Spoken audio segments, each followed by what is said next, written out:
afternoon. I'm making this video today for the Texas Workforce Commission Civil Rights Division. I'm trying to make sure that I get some paperwork sent to them. I've tried to send it several different ways and it's not getting to them. So hopefully this video, I'll be able to upload it and they'll be able to actually see the information that I'm trying to get to them. This case was a case that was filed against the Malakoff Housing Authority. And the case was filed back with HUD initially. I've gone to several different agencies, but this case was filed back initially with HUD. And on their first letter of the investigation report here, I want to make sure that you can see this. It states that July the 11th is the date that the case was filed.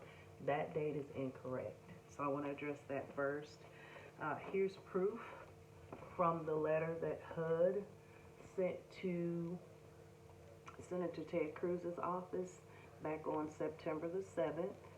It clearly states right down here, hopefully you can see it, that the date that the case was filed was on June the 30th of 2023. So that needs to be corrected because that is incorrect.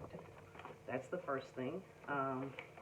There was also another part in here that stated that the most recent act is alleged to have occurred, and this says it occurred on June the 3rd.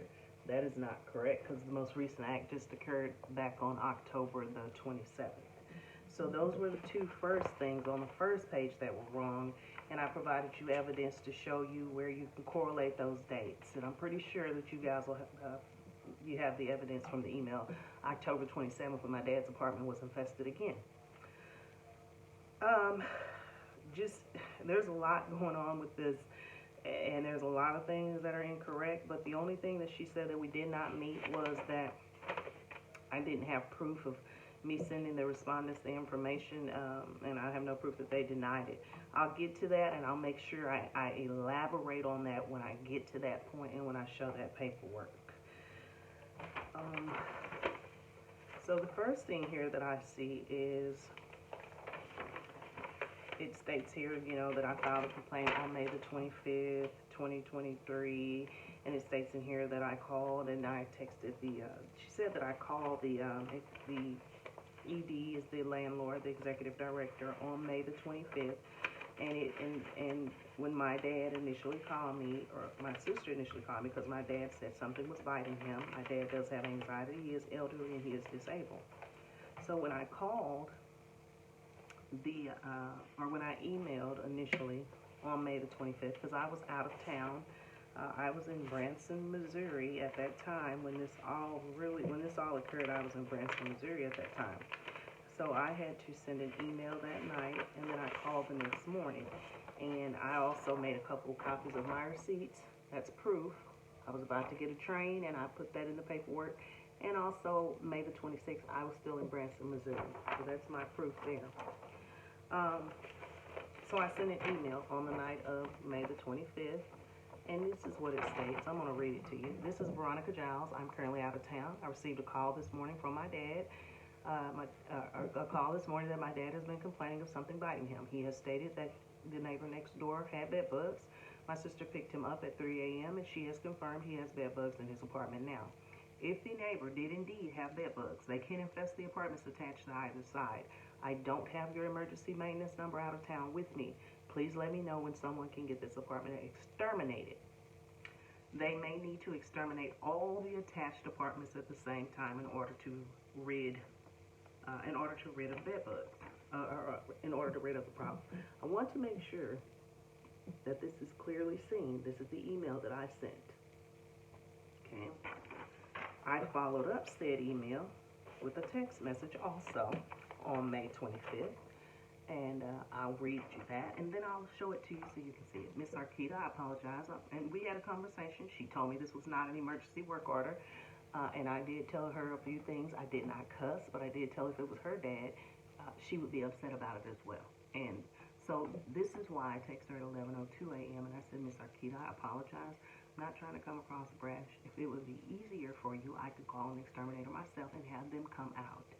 It's very difficult for me not being there. My dad is having anxiety issues because he wants to be back in his house where he is comfortable and he can't. She replied back. I sent that email. I sent that text message at 11:02 a.m. I got a reply back from her at 12:49 p.m. And in the initial conversation, she told me her assistant would be calling me. That never happened because I guess they both had graduations. They were going out of town too. I don't know the situation fully on that part. So at 12:49, she says, "Hello, Rhonda. I just heard back from Pest Control. He won't be able to come out to inspect until tomorrow, and it will be before noon. But if you're wanting someone to come out to inspect or treat, you will be responsible for the extermination fee." Now, can you see this text? It's not alleged. It's not insinuated. It's right there in black and white. There is a text there, and it is dated, and you clearly see the phone number there because it's all on her paperwork. You know that came from the house before. In the follow-up text, I sent her again on the same date, May 25th. I said, once they inspect, will they be able to treat the same day, or will they have to reschedule to come back? She replied back, they'll come back because there's instructions you'll have to follow before they can exterminate it. So, this is the May the 25th. That's me asking a question. That's her telling me they're going to come back because there's going to be things that I would have to do before they can exterminate. Now, if someone tells you that, you're automatically going to think, okay, well, nobody's going to treat. They're just going to go in to inspect, and then I'll be home by that time, and I can get the apartment ready for whatever they need me to do. I didn't know I had to second guess when someone tells me something. I had to tell them, are you really telling me the truth, or are you fibbing? I didn't know I had to say that. I thought that I could pretty much go by what somebody said. So, with that in mind, then also I want to make sure I elaborate on this. This was the letter that was left on my dad's door on May the 25th, 2023, if you can see that. And then I'm going to read it to you. And this letter clearly states, Dear Mr. Jackson, this letter is to let you know that Pest Control will be at your unit on Friday, May the 26th, 2023, before noon. And it said to inspect. Inspect for bed bugs. Nowhere on here does it say to treat anything. So what would make you think that I would know that they were going to treat anything at that time when she clearly told me that they were not going to treat? So that situation there, because the reason why I hit on this is because there was something made that, or stated in here that, but claims to have been texted by respondent Arkita Dial stating that Pest Control could not come out that day, and if wanted, the unit inspected that she be responsible for the extermination fee. Before the inspection, the claimant's representative tried to provide medical documentation. Well, let's make sure we understand this. I was out of town, so the inspection was done on the 26th. I didn't come back. I wasn't here, so how would I try to provide medical documentation before the inspection? That's not possible.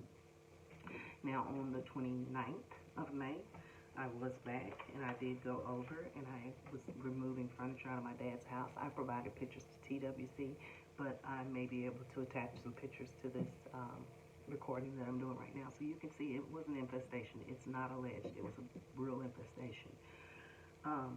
So I sent a text message on that Monday, the 29th of 2023, May the 29th of 2023.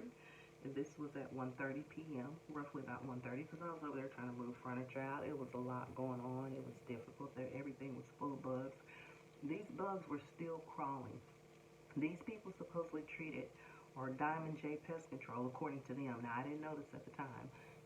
Is who she called out. And they supposedly treated on the 26th of May. The bugs were still crawling on everything. They were living. They were not dead. So I was like, I'm getting everything out of here because my dad, he's having anxiety. So I just moved everything out onto the front porch. Somewhere, someone stated that I sprayed something, and that's something in here, but I'll hit that as well. I'm trying to not get ahead of myself. So I said, Miss Arkita, I've called the dump. They are closed today. My dad is saying these bugs are biting him. I have to throw this mattress and bed spring away. I threw a recliner away. I threw TV stands away. Would it be okay if I leave the mattress and box spring out so your maintenance men can put them on the burn pile tomorrow? Because they do burn this stuff. I've seen them. Matter of fact, I have pictures. After this whole situation, I have pictures lately with the mattress back there for them getting ready to burn it. And so, I mean, they do burn it. And she says almost everything is closed today. It's a holiday, and no, maintenance can't burn mattresses. Now, this whole time we're texting, I'm texting her on this same maintenance line that she never had a problem with before. I want to make a point on that.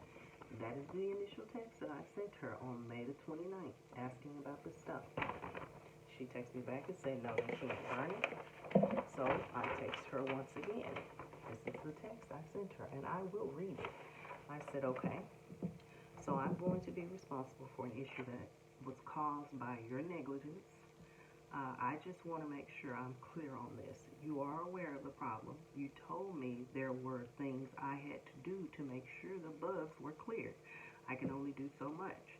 You told me I couldn't have an exterminator that I'm paying for come in. My dad has several medical problems. I will not be able to move those infested pieces of furniture back into my dad's unit today, which is a holiday. So I'm asking what you would like me to do. And she said, I already explained that to you in our recent conversation. It's a holiday for the housing employees also. This is proof of the text message. So I want to make sure you see all of this. That's proof from the text. So that's on May the 29th. Now, here's the problem I have with this. And now what I'm going to show you is how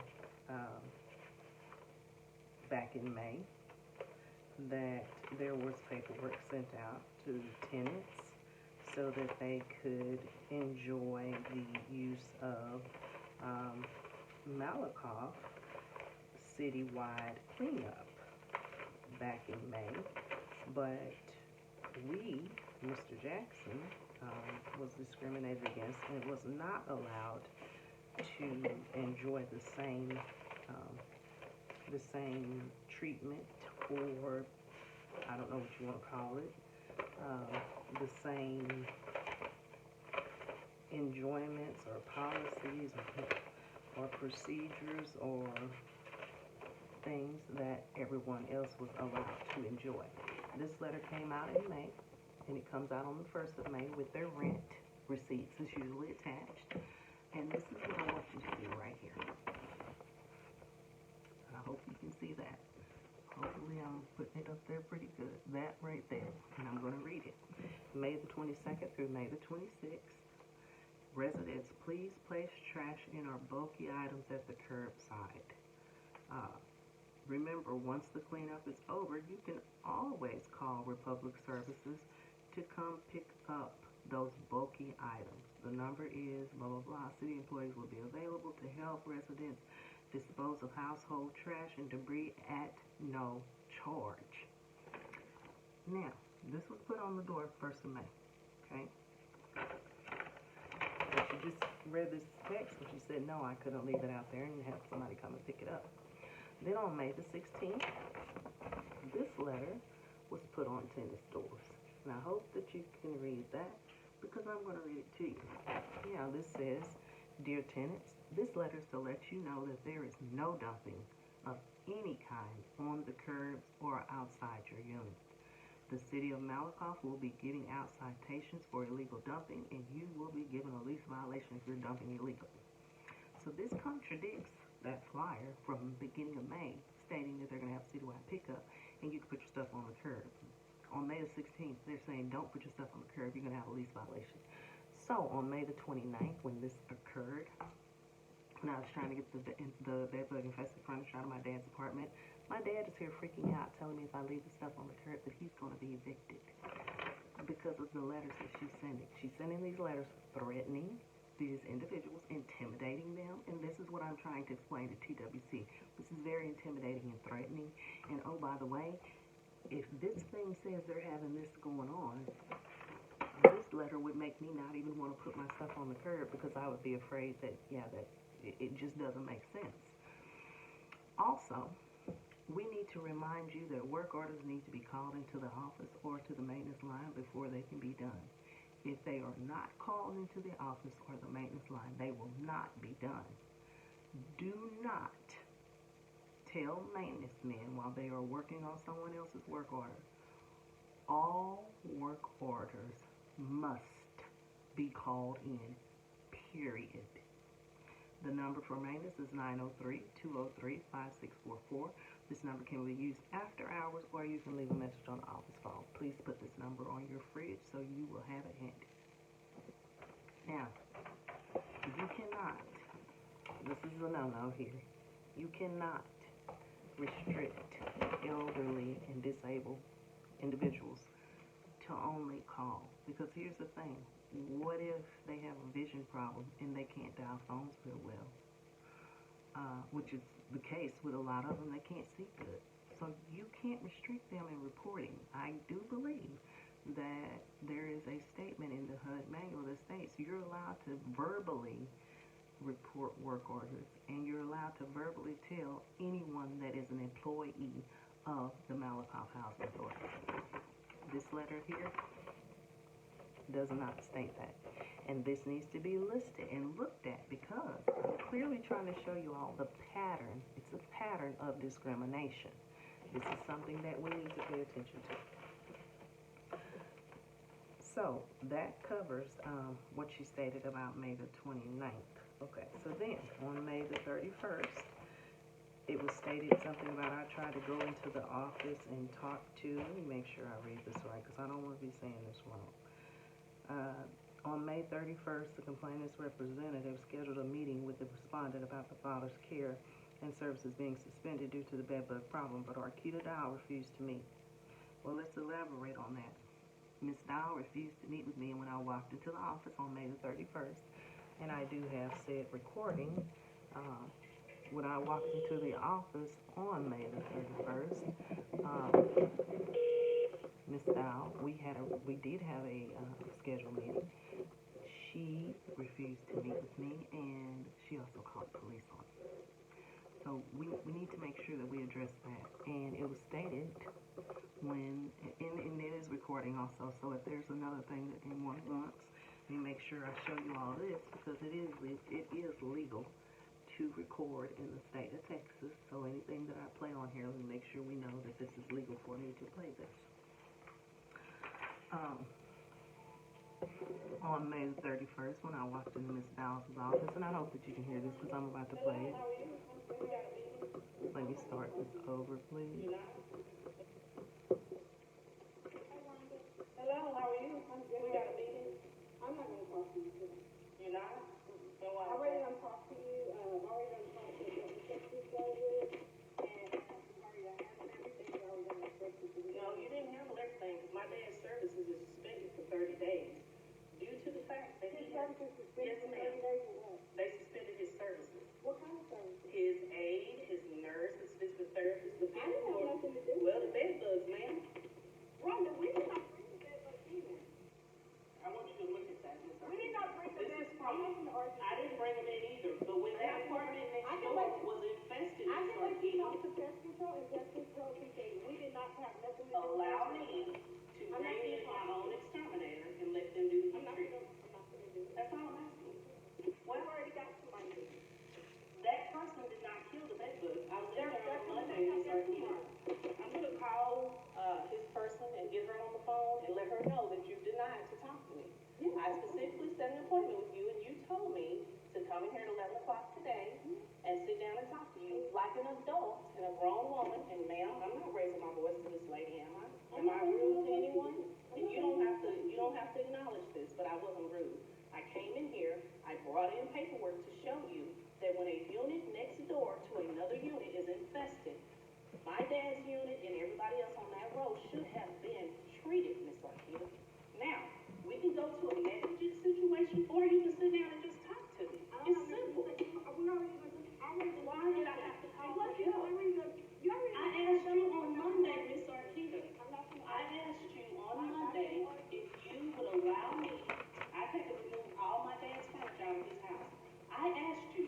I said, can I carry this stuff to this birthday because it's a holiday? I can't get anybody to come and pick this stuff up. You're not talking to me? You put my dad in a situation and now you're not talking to me? I didn't bring them in either, Miss Arkita. I was talking to you. You have a good day. But you told me that I could come in and you were going to meet with me today at 11 o'clock.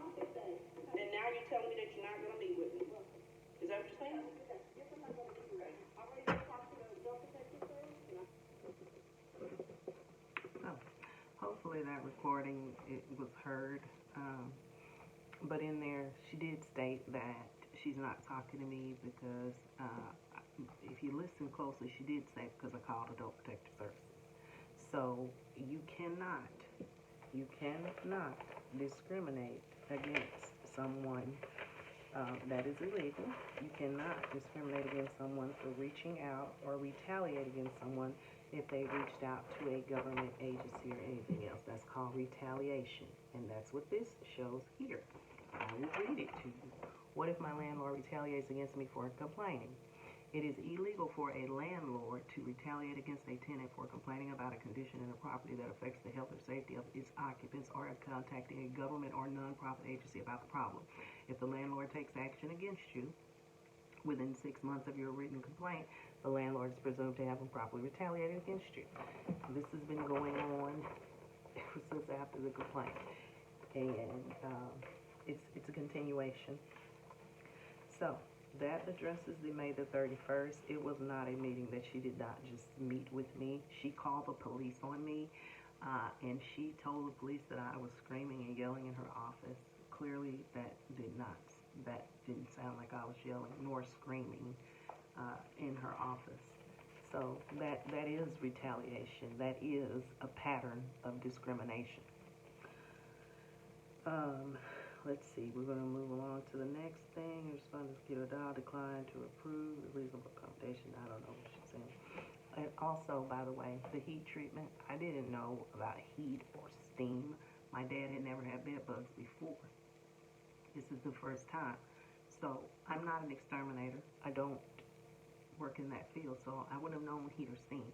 When I initially called on the 26th and asked my dad to give the exterminator the phone, my dad gave T-Bone, Mike Trimble, the maintenance man over there, the phone, and I asked him, I said, Mr. T-Bone, let me talk to the exterminator. Mr. T-Bone replied and said, Rhonda, the man already said he gonna use heat. I done already told you that. And I clearly wrote that. If you go back and look at the statement that I initially sent in to TWC, chronologically, I told you all in there that I asked Mr. T-Bone, and he's the one that told me that the people were going to use heat. That's where the heat and the steam came from. Not from my recommendation, from the exterminator's recommendation. And I will show that to you also from Terminex, and you'll see that as well. So that should have been something that I should have had to come up with, because that's not my job. I think that when a doctor writes a letter, let me get back to what I was saying. So May the 31st, when I walked in there with that doctor's note, that's because they did not listen to me verbally trying to tell them. So I had to go to my dad's doctor, primary care doctor, and let him know what happened. That's why the letter was dated May the 31st, because I tried to tell her all these other dates, and she did not listen to me. Also, on June the 1st, my dad was taken to the hospital by ambulance. His physical therapist called. His physical therapist had to call the ambulance because my dad's breathing, his oxygen level had dropped very, very low. So on May the 31st, he was taken. Well, this is the doctor's note for May the 31st. And let me just read it to you. To whom it may concern, this letter is in regards to Mr. Calvin Jackson, as a patient under my care. It has been brought to my attention that the residence of the named individual is currently being treated for bed bugs with sprayed chemicals. Please be aware that the chemicals being used to treat the home of Mr. Jackson is highly irritating to his lungs and compromise his ability to breathe and oxygenate effectively. Please do not hesitate to contact our office with questions. This is his doctor who left his phone number. If you have questions, please call the doctor. I'm not the doctor. I'm just his power of attorney who's trying to let you know don't use chemicals. Right here on June the 1st, and I provided that. Clearly here, I don't want to be giving my dad's information out, but he was seeing asthenia, which is basically you have some stuff going on with your lungs, it's a breathing problem due to a chemical exposure. So that's evidence of that. It's evidential. Then on June 1st, I also proceeded to send said email, which was also another reasonable accommodation.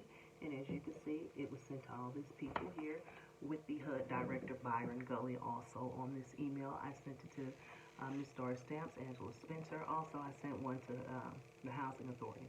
And it says, to whom this may concern, my dad, Calvin Jackson Sr., resides at 308 Terry Plaza. He has resided in the community for several years prior to the current director coming to the property. He pays his rent on time. Due to him being 84 years old and multiple medical issues, I am my dad's power of attorney. He has services provided that his doctor has deemed medically necessary to ensure his quality of life and safety. His medically necessary services are now being affected to no fault of his own. Keep in mind, the services that were canceled or discontinued would have not been canceled or discontinued had this been addressed in a timelier fashion. Had we been able to get the exterminator in there, let's say on June the 2nd, when Ms. Dial said she initially had Terminex come, had we been able to get them in there to treat that day when they were ready to, had she given me the okay, his services would have never gotten canceled. He never would have had to be out of the apartment for 30 days. And I never would have had to keep going back and forth with HUD to call Mr. Byron Gully for him to make her extend and pay his hotel. So that day and day. But anyway, I would really just want to make sure that this is part of the information here. I'm not going to go into everything in there, but that covers a lot. June 1st, I also sent this email to the Malakoff Housing Authority. Proof that I sent it. It's just me telling her, please see attached letter from Mr. Jackson's primary care physician. I was trying to inform you of this information earlier today, but you refused to meet or talk with me. Call the police and file a false report and refused to look at any of the paperwork. The chemicals that you authorized to be used should not have been administered with his breathing issues. I specifically asked Mr. Mike on Friday, I stated it again, when I spoke with him to let me speak with the exterminator. I was trying to make sure nothing was used to cause harm to my dad's health. Mr. Mike told me the apartment was treated with heat. That was not true. Instead, they used a very toxic chemical. Please refer to the physician's letter prior to administering any more hazardous chemicals around my dad. Now, that email right there is proof, and you see the attachments that I sent them there. So, on June 1st, more text messages, June 1st, as we can see, and I will read you these. This is to the Adult Protective Services person, Angela Spencer, who, when she came to the hospital, her and Dorinda Bailey had a conversation. Dorinda Bailey from HUD, they had a conversation on their phone. She talked to her on cell phone, and it didn't look good. So the lady Dorinda Bailey was telling me that Miss Dow was going to, no, don't worry, she's going to pay for we're going to get the apartment exterminated. You don't have to worry about that. When Terminex comes on the 2nd, I'm pretty sure she's going to okay it. She did not okay it. But anyway, so I'm telling her, which hospital are they transporting to? That was me telling her, hey, they're taking my dad to the hospital. And I'm telling her they're still at his house. Oxygen came up. EMT is saying housing authority needs to be contacted. They are saying there's a strong smell. This is on June the 1st. This man sprayed on May the 26th, and the smell is still there. Even other people are smelling it. My dad's physical therapist and his aide both got sick, as well as my dad, from whatever it was that was sprayed in that apartment. Send him to the hospital. I'm at the hospital room 10 in the ER. I'm in my car. I'm walking in. And then she sends me a text message on June 1st at 2:58 p.m. Says the apartment complex may be contacting you. They are going to offer the heat treatment and hotel for the client. Now, had she apparently not gotten involved, that wouldn't have happened either. So, we put my dad in a hotel, and Miss Dow continues on to do what she does. This email is to HUD, Dorinda Bailey. I CC'd her on it. But I also sent this email to the Housing Authority, and I was asking some questions, which didn't make sense to me. And I said, please see attached letter from Mr. Jackson's primary care physician. I was trying to inform you of this information. The chemicals you authorized, the same exact thing, same exact email. I sent it to HUD as well. Dorinda Bailey, who works for HUD. Then, on June 1st, once again, when Ms. Dow, June 1st, not alleged, there's a text message. I hope you can see it. This text message. And these two people on here, by the way, when you see two people, that's the APS worker as well as myself. And Miss Dow is on there. And she said, Miss Dow put the APS worker on there.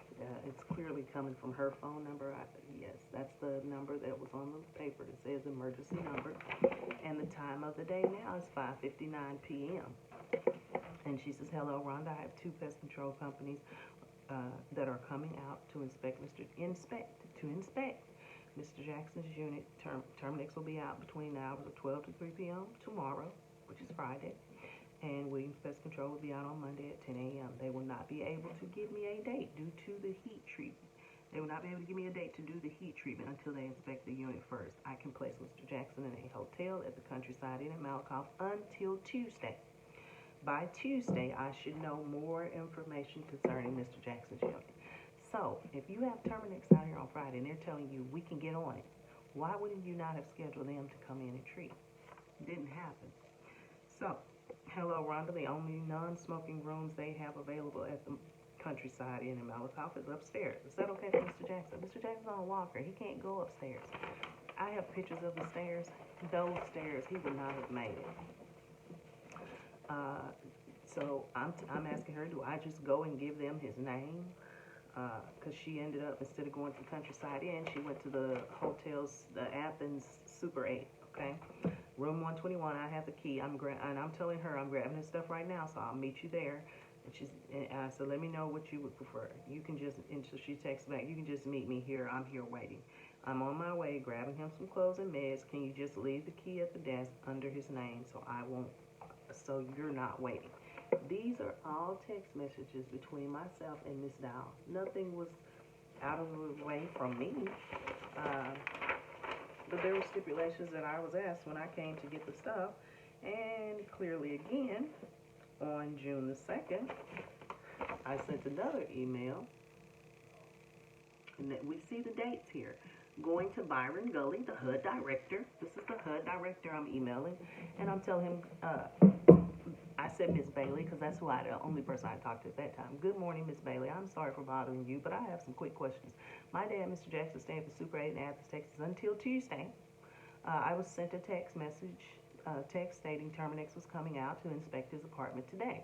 Friday, my dad said he slept very well and was so grateful to get a rest in a bed. I would first and foremost like to say thank you. That's me thanking them for help, thanking her. I met Miss Arquita there to retrieve the keys after he was discharged. I did not say anything to her other than to speak to her husband and tell him we're praying for him because her husband's arm broke. She told me since the hotel was reserved in her name under the Malakoff Housing Authority, Arquita Dow, that I needed to let her know who would be coming to his room. I informed her it would be the same nurse, physical therapist, and aide. She said, oh, Miss Rita is coming out over here. I told her, yes, she is his aide and bringing him his breakfast so he can take his meds in the morning. I did not tell her the reason why. My husband was sick. And it's clearly here in the email why and all that. And Miss Arquita apparently left from the hotel and drove all the way back to the apartment to ask Miss Rita, my dad's aide, if she was going over to the hotel where my dad is. She asked if he was in her house.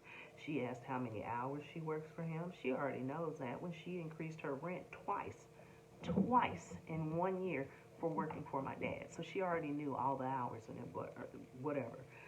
Miss Rita asked me why Miss Arquita was asking her this. I told her I really don't know why. She said I don't have no bugs in my house and Mr. Jackson doesn't have any bugs on him. Now, and as I stated in here, I don't take offense to her slandering my name, filing false police reports, making up stories, and telling the residents not to speak to me because I'm trying to start trouble, according to her. I do take offense in her trying to hinder my elderly dad's care.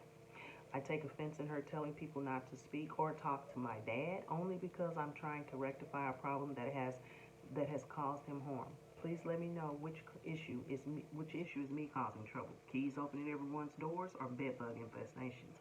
All I want is my dad to be okay and have a safe and happy space and with his friends and associates talking to him like he did before. I don't think that's too much to ask. And then I listed some questions here. I won't go over them. I'm sure if you want to know what they are, they're right there. You can see them. I never, ever, ever got any replies back. Not one. So, pattern of discrimination is what I'm trying to show here, as well as we'll get to the reasonable accommodation being denied. June the 4th, sent another email. I've been sending emails this whole time trying to get someone to just say, hey, treat that apartment. This one went to HUD, APS, Department of DADS Program, Department of Aging and Disability, Malakoff Housing Authority. Says to whom this may concern, I'm drafting this email to inform you that I received a letter in my mailbox today, which is them canceling my dad's service, and I've tried to communicate this information, but I was illegally restricted from doing so. Now, mind you, the lady told me verbally, but she told me if I could get out in front of this, they wouldn't have had to cancel it. That's why I was so pressing, trying to get her to let me pay for the extermination. I was willing to pay for the extermination. I also recovered and found out you can't tell a person who has a disability that they cannot pay to have their apartment exterminated. That's in the HUD manual.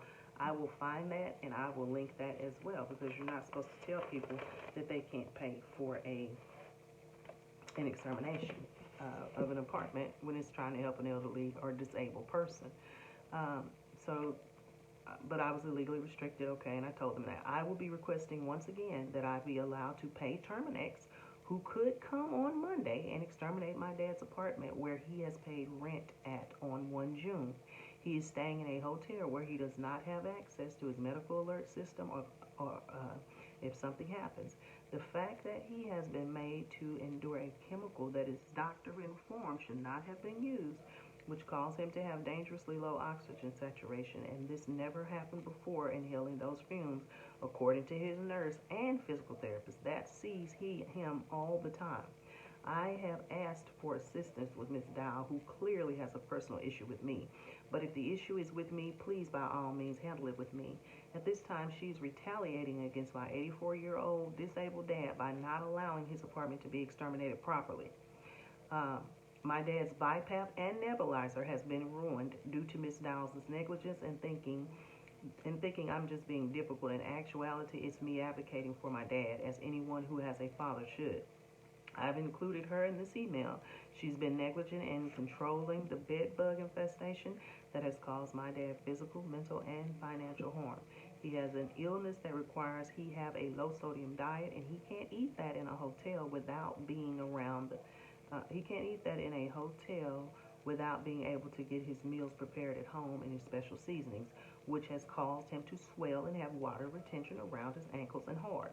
He was diagnosed with asthenia from chemical exposure in the emergency room on June 1st due to the fact of someone wanting to have so much control that they are willing to put human beings, my dad, at risk. I don't understand what the issue is, Miss Arquita, is this treatment coming out of your personal pocket? I have made a reasonable accommodation request. By law, a landlord has to accommodate that request for the disabled in a timely manner. I set my own inspection up, which I can do, and I got my estimate for $900. Since I am military, it would have been $1,200, and they could have come on Monday. If Ms. Dow would have given the approval, according to her text, she wanted to see who could do it sooner. I would like to hire Terminex to treat my dad's unit immediately. I am going to request that there is a cease and desist of harassing my dad by anyone for my actions. Any questions, please feel free to email me. I have no problem answering anything. Please see attached and read below. My dad's civil rights have been violated as he is disabled. Also violated the laws of the ADA, Section 504, Fair Housing Act, and retaliation by refusing to provide reasonable accommodation in a timely manner, by restricting me to pay for services. It also has some other annotations here that says housing providers, landlords, and property managers all have a responsibility of ensuring that requests for reasonable accommodations and reasonable modifications are processed consistent with legal requirements. You must accept requests from both applicants and tenants, and requests may be made at any time. Requests do not need to be made in writing, and they can be made verbally to anyone who works for the Malakoff Housing Authority. I will state this again. Once again, this shows a pattern of discrimination. So, I sent another email. I sent tons of emails on December 4th. This is another email. This one was sent to the housing complaints at TWC. This is the email that I sent to TWC. This is the email that I sent to TWC. And it's in chronological. It's in chronological. As I stated before, and I will go to this because I'm not going to read everything word for word. I called my dad's cell phone about 11:30 on Friday, May 26th to speak to the exterminator because I wanted to inform him about using he said heat, so I said heat on my dad's unit. Since my dad does have some breathing issues, Mr. Mike T-Bone, Malakoff House Authority maintenance man, stated that he had asked the exterminator and the man told him he was using heat on it. He sounded agitated that I was inquiring about the method of extermination used. I asked him again, and was he sure the exterminator said that? He said, Rhonda, now I done told you what the man said. I was asking because my dad really didn't need any toxic chemicals sprayed in his unit, especially since he uses a BiPAP and breathing machine. Now, right here, this states this.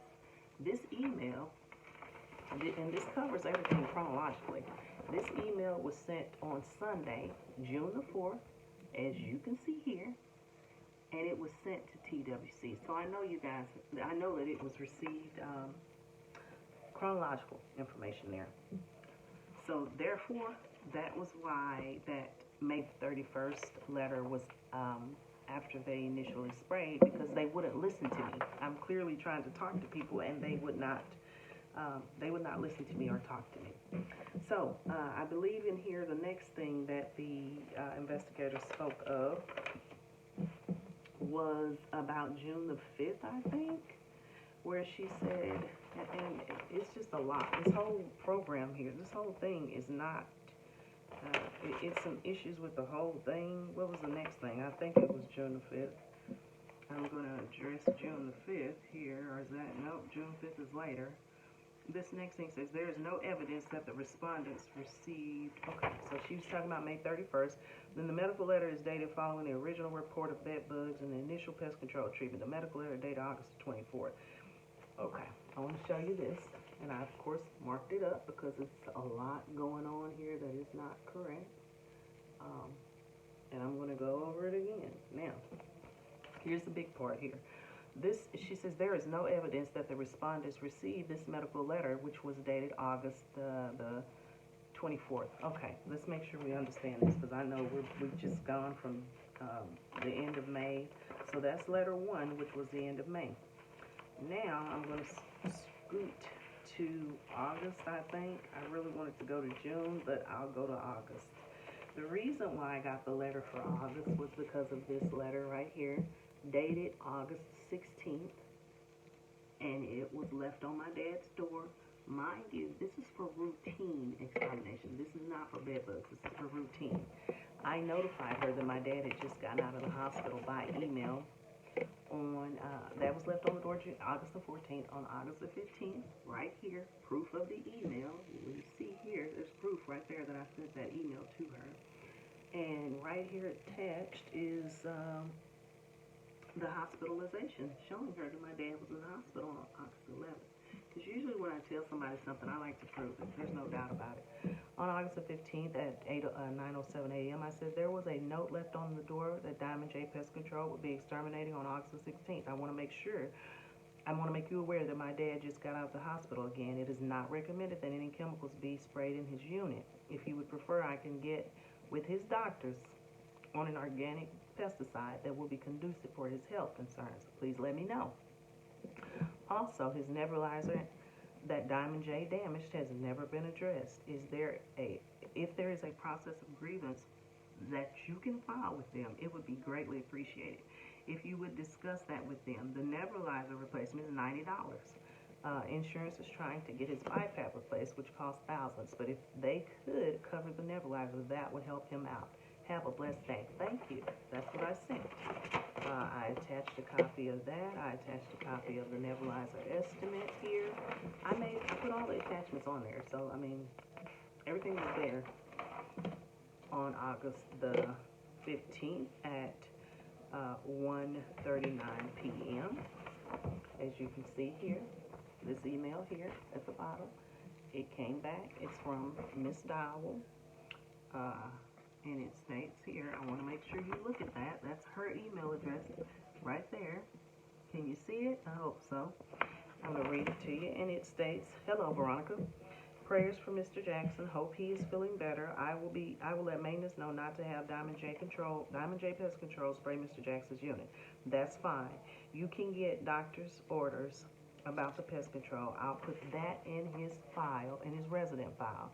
This is the first time that I have heard that Mr. Jackson's nebulizer and bypass was damaged during the pest control treatment. I will have to get back with you concerning this matter. What damages were done to the machines?" Now, this is not something that I had to say a reasonable accommodation. However, if you damage someone's items due to something that you did and I wasn't there, you told me, mind you, in the text message that you were not going to treat. And then you went on and you allowed this person to treat. You can't tell me a licensed exterminator walks into someone's apartment and it's clearly posted on my dad's wall. His medical condition, COPD, is written on there. You see a nebulizer. It's a big machine. You see a BiPAP, big machine. That tells you this person has a breathing problem. You're not supposed to spray a chemical in that unit with those breathing tubes or breathing machines out, because I was told when the other companies came in, the people that I spoke to told me I'd have to get that stuff put away or cover and do all this. And she knew this because she told me that. So to go in here and spray doesn't sound right. But anyway, so on May the 16th at 2:02 p.m., which is my reply back to her, as you can see, there it is right there, by email, not alleged, proof of it right here. I emailed her back and I said, "Thank you so much for the prayers. My dad really appreciates that. He has an appointment with his primary care on August the 24th. Do you have the doctor's letter from previously that I turned in about his breathing issues? I will get another letter that will give an alternate treatment to use that is conducive for breathing issues and won't cause him any distress. Is that correct? Will that be proficient?" The answer to your question below are as follows. When she said this is the first time she heard about the nebulizer and all that, I notified you about my dad's damaged medical equipment by text on June the 5th. It's in the text feed on your after-hours maintenance line at about 7:07 p.m. The meeting you and I had on June 6, 2023, when I informed you that I was recording that meeting, I have attached the information to this email with me informing you about the BiPAP and nebulizer. I explained to you that I was getting the insurance to see what they could do. They are going to try and get him a new BiPAP, which is the most expensive of the two. However, they could not get me an appointment until September the 14th because they will have to do a whole new test. The nebulizer was new. Insurance won't replace it. The chemicals that were sprayed in the unit without the machines being covered or taken out caused the damages. It was not recommended to allow him to put the mask on and inhale without knowing what was sprayed and absorbed in the mechanisms of the equipment. Since he did have such a bad reaction to the chemicals, the doctor did not want to be held responsible for telling me to try and clean the machines and use them, since it could make his condition worse or cause his demise, meaning it could cause him to die. Please let me know if you have any questions. Thank you. Have a blessed day. Very respectfully, Veronica Giles. There you go. So, I didn't pay attention to this at first. However, breathing machines and nebulizers are needed, or are items that are needed to breathe with. So, is that a reasonable accommodation as well to replace your equipment that your landlord broke? I think it is. So that's the reason why that letter from August the 24th had to be requested, because the landlord, she pretty much told me to get the letter and bring it in to her. But then on the day that I brought the letter in, like many other days, I walked into the office, and this time I was told that they could not talk to me. So on August the 20th,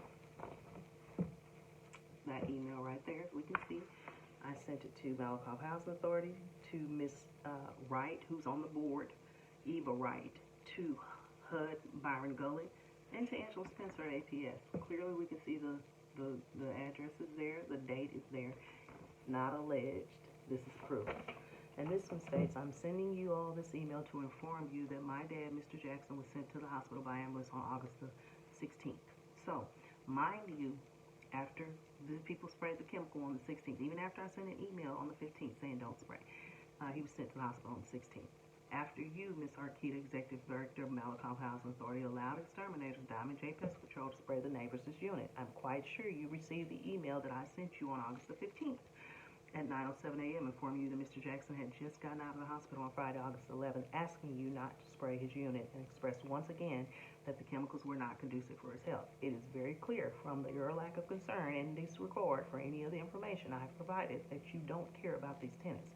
You allowed 307 Mr. Mark Mule's unit apartment, which states as well that with Mr. Jackson to be sprayed by Diamond J Pest Control. The men share a wall.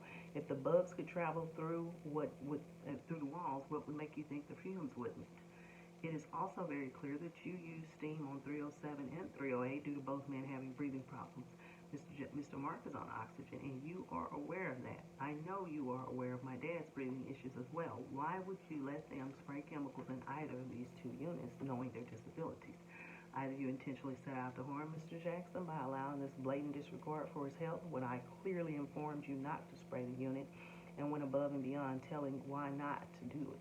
His August 11th hospitalization was not breathing related. I will tell you again, you need to inform Diamond J Pest Control that they have damaged Mr. Jackson's breathing machines, his BiPAP, bilevel positive airway pressure device, and his nebulizer, that the company you allowed to enter his apartment damaged. And yes, I did inform you and Mr. Byron Gully, your HUD supervisor according to you, about both machines. You need to be aware the longer he goes without the breathing equipment, you all are placing him in harm's way. You have placed my dad in a critical situation by your continuous blatant disregard for his reasonable accommodation request. I am forwarding a copy of this email and the attachments. He cannot wait any longer to get his machines replaced, and he is not paying to replace what Ms. Dow allowed to happen. She continuously keeps getting him sick. I need to know how this is going to be rectified ASAP. She never tried to check in on him to see if he was okay. I know for a fact she knew he went to the hospital by ambulance, as her maintenance man told her. He told my dad, told him he couldn't breathe, and he sent him to check the smell, and she sent him to check the smell at the neighbor's house. If you don't have a breathing problem, certain things won't affect you. That may affect a person with lung problems. Please see email correspondence below, attachments and recordings. And then, never got a reply back. Never got a reply back. Once again, no one ever replied back. So, because the investigators asked something about why was that letter from August the 24th done. Well, ma'am, he was sent back to the hospital. I asked there was two reasons. One, I asked the executive director, who told me, yes, get the letter, that would be fine. She put it in his record. Two, he was sent back to the hospital on August the 16th. So this next letter here states, to whom it may concern, Calvin Jackson is currently a patient under my medical care. He has respiratory issues and has been hospitalized twice after his or the adjoining apartment has been treated with chemical bug spray. She could be me or the landlord, because I expressed it to him, is asking that a different application be used, such as Damascus earth. We came up with Damascus earth because the doctor said, you know what, I use this stuff. I talked to Mr. Rosser, who said he has a form, he uses the stuff. So it was a valid alternative. Now here's the deal. If you don't want to use that alternative, give me another one. Tell me another alternative. I would have been happy with that. But nobody said anything. Nobody ever replied back. So Damascus earth, please take your tenant's health into consideration and try to keep him out of the hospital. If you have any further questions or concerns, please don't hesitate to call. That's the actual doctor's letter from August the 16th. And oh, by the way, I provided what I did not have to provide, but I did it anyway. I provided the information for the hospitalization, which clearly states here, acute on chronic hypoxic respiratory failure, secondary inhalation injury. It was because he inhaled a toxic chemical. So I go into the office to take that information in there after I sent that email and was told by Renee Daniel that they have a lawyer and they can't talk to me. So on August the 25th, I do believe, I sent an email, and here's the email, proof that the email was sent on August the 25th. You can see all the addresses that it was sent to. Now this is reply to the part in here where the investigator said on this page right here that there was no proof that the people ever received that second doctor's note. So this is the reply to this. This is also going to be the situation that's going to settle number 5 and show that we did meet number 5. Because in this one says, to whom this letter may concern. Please see attached doctor's letter from Mr. Jackson's primary healthcare professional, Samuel D. Rayborn, a board-certified medical doctor, that wrote you all the first letter back in May, and now the second letter stemming from his rehospitalization on August the 16th. I informed everyone on this email about, but received no reply or acknowledgement back. I was instructed to try and get his breathing machines replaced again. However, on August 23rd, when I came to the Malakoff House Authority, I was informed by Ms. Renee Daniel, the assistant, that you all would not be able to talk to me because you will have an attorney. Since I was told by her to CC her on any emails in case you're out, I will just make sure I CC everyone. I will include your attorney once I am provided his control or his contact email as well. Please be advised, this is very out of the ordinary for a government-subsidized, taxpayer-funded housing authority agency to initiate an attorney against a tenant that did nothing wrong. How do you recommend I communicate with this office if my dad has any issues with his apartment and needs to be repaired? Like the one that I emailed about his air conditioner leaking and got no reply back last week, or the one for the nebulizer and BiPAP and hospitalization and received no reply back. Do you treat all your tenants like this or just this one? I have never mentioned an attorney to anyone on any of these emails, so for you all to involve an attorney at this point it's very confusing, especially since my dad has done nothing to any of you. I will need the contact information for the attorney. Since the office where I pay my dad's rent cannot talk to me, I will need to be provided the contact information for your attorney since my dad is not afforded the same communication treatment as the other residents. Clearly, I stated this. Clearly, this is, once again, a pattern of discrimination because he has not been provided the same treatment as other residents. And I'll go into that in a little bit further. My 84-year-old dad attended at the Malakoff Housing Authority. Once again, I said it's a government-subsidized apartment. I will need a reply back or acknowledgement this is okay for him to use an organic treatment, which means non-harmful food-grade pesticide that I will be providing for him, at least until he can get better. As you can see, the name is on the letter. Mr. Jackson's doctor and myself are concerned for his health. I will be waiting for a response from someone once you or your assistant, your lawyer, or HUD director, board, etc. get this next week. Thank you very much. Be blessed. Now, we can see here attached to this email is a second doctor's note. This is proof that they were given and they did receive, because here it says there's no evidence that the respondents received this medical letter, which was dated after Mr. Jackson's return on August 11th. July the 11th. It was dated after, ma'am, because they sent it to the hospital again. And this is proof from August the 25th that, yes, they did receive a copy of that second doctor's note. Also, further proof, once on the 28th of August at 10:28 a.m., I want you to make sure you see that email right there. See? This was sent to me from Gay Finley. I'm sure we are aware who she is. She's a paralegal for the respondents. And it says here, good morning. Please be advised that our firm represents Arquita Dial and Malakoff Housing Authority in the above referenced matter. Lance Benson is the attorney of record. Please direct all communication to us if you have questions or wish to discuss. So, she sent me that. Then, on August the 29th, at 9:47 a.m., good morning. I'm checking with Mr. Vincent. Let me make sure I'm hitting this correctly, because, yes, correct. She said, good morning. I am checking with Mr. Vincent. Please provide the details of what is involved with this treatment. Is there still an infestation issue? The last report we have seen stated the unit was cleared. Now, on August 29th. This is from Gay Finley, and these are her questions about the Damascus Earth, which clearly she wouldn't have been able to say that if she didn't have the letter. Proof that she got the second doctor's note. So, on August the 30th at 9:46 a.m., clearly here, I will show that. Let me move my hand so you can see that. That is an email from me back to Miss Finley. And I said, the question that she had was, what pest does Damascus Earth get rid of? I said, Damascus Earth is effective against any insect that has an exoskeleton, and went further, went into detail about it kills crickets, bedbugs, centipedes, pillwigs, all kinds of stuff. What does Damascus Earth do for humans? Went in there to explain that to her too. And it says, when taken by mouth, Damascus Earth is used as a source of silica for treating high cholesterol levels, treating constipation, improving the health of skin, nails, teeth. When applied to the skin, teeth, Damascus Earth is used to brush teeth and remove unwanted skin cells. I mean, it's for everything. Food grade, non-hazardous, dust placed in the cracks behind appliances, etc., where bugs like to hide. Number 2, no, there is currently no bed bug infestation. At that time in August, there was not one. Number 3, there is a quarterly treatment required for routine control according to your clients, Arkita Dow/MHA, Malakoff Housing Authority. May I please ask why I am being restricted to communicate through an attorney? On what grounds is this based? Do I need to pay his rent to you all?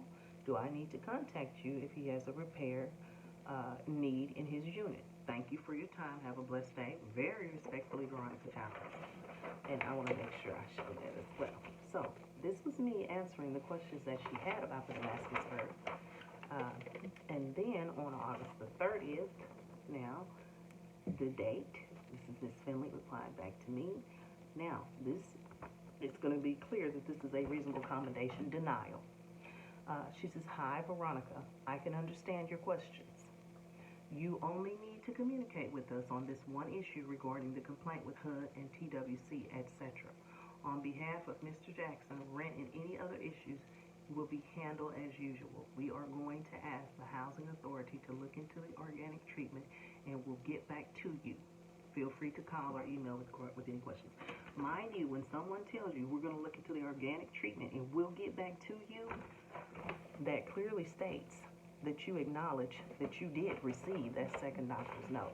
So they did receive the second doctor's note, clearly according to the verbiage of this email. This was dated August the 30th. You have, making a reasonable accommodation, according to the Texas Workforce Commission, this is your own rule, you have 14 days, calendar days. Let me read this so we can understand. Responses to reasonable accommodation requests must be provided within a reasonable amount of time, not to exceed 14 calendar days. The response must either be to grant the request, deny the request, offer alternatives to the request, or request additional information to clarify a reasonable accommodation request. Should additional information be required and an interactive process is necessary, this process must also be completed within a reasonable amount of time. An undue delay in responding to a reasonable accommodation request may be failure to provide a reasonable accommodation. We have a lot of undue delay here in this process, and therefore it was a denial of a reasonable accommodation. Number 5, this proves that we meet, and this is a cause. This is proof that they have, they did receive it. So, according to this part right here, where it says there is no evidence that the respondents received this medical letter, which was dated in August after the July 11th. Furthermore, neither medical document suggests using heat or steam to eliminate the bed bugs as requested. Mr. Jackson's daughter, albeit one letter, adds she's asking for Damascus Earth. According to the certification of disability, which was December 1st, yes, ma'am, I did send that letter to Ms. Washington, the investigator, from Dr. Rayburn, when she did send me an email about 4 questions that she had. So Dr. Rayburn did establish again. So there's 3 letters that have been sent where Dr. Rayburn did establish once again that everything that we have been asking for, these are needed. My dad has those issues. So I'm also going to, for time purposes, I'm going to skip through here a little bit, but I may end up going back because there's a lot of other things in here that will establish discrimination. But for time purposes, I want to hit the second reasonable request that was denied, just so we can go on and make sure that this thing gets put down as a cause, because it is a cause. Back on, I believe it was initially sent out, and I could be wrong, but we're going to make sure I'm not. I have an email here dated from October, thank you, I was sending, okay, we're going to say October the 26th at 1:16 p.m. And I believe this email was sent to Miss Washington right here, and she clearly stated that she was going to send, she said, thank you, I will send the respondent's reconciliation proposal of $35,000 as discussed with Mr. Rosso. Mr. Rosso and myself had a discussion exactly on that date. My dad was in the hospital, by the way, when we had that discussion.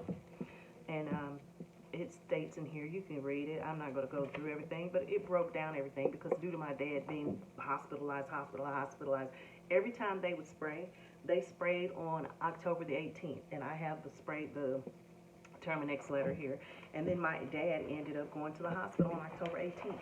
So it's like every time they would spray, for some reason my dad would get sick, nurses would have to call, and they would end up sending him to the hospital, and it's just been one thing after another. So I wrote down everything here, and now my dad has to see 2 doctors, not just his primary care doctor. Now he's having to see a pulmonologist, and this is monthly. So we're having to drive to Chandler, Texas, and then drive to Tyler, Texas, which costs extra money for gas, wear and tear on your vehicle, oil changes are going to need to be done. So yeah, I did write everything down, and I did put a price on it.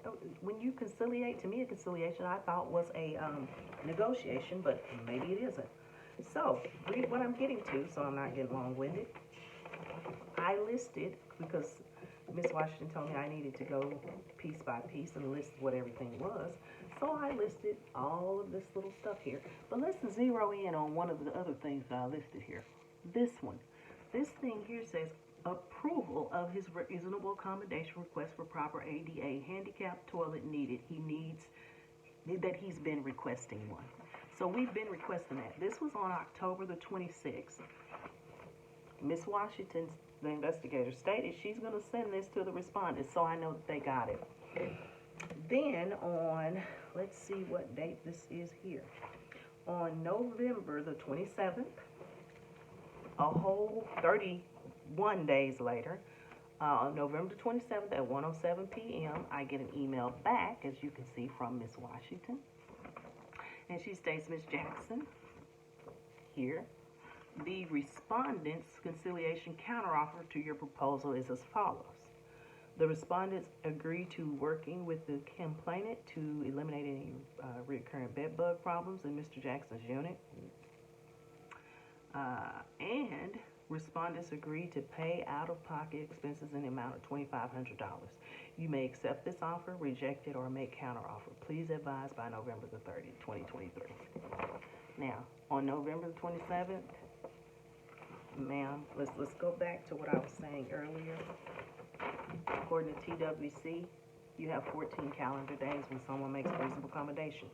And I'm sorry, I did write it in the, back on July 11th, I requested an ADA toilet. It did say if they had to replace it. I want to make sure I hit that as well.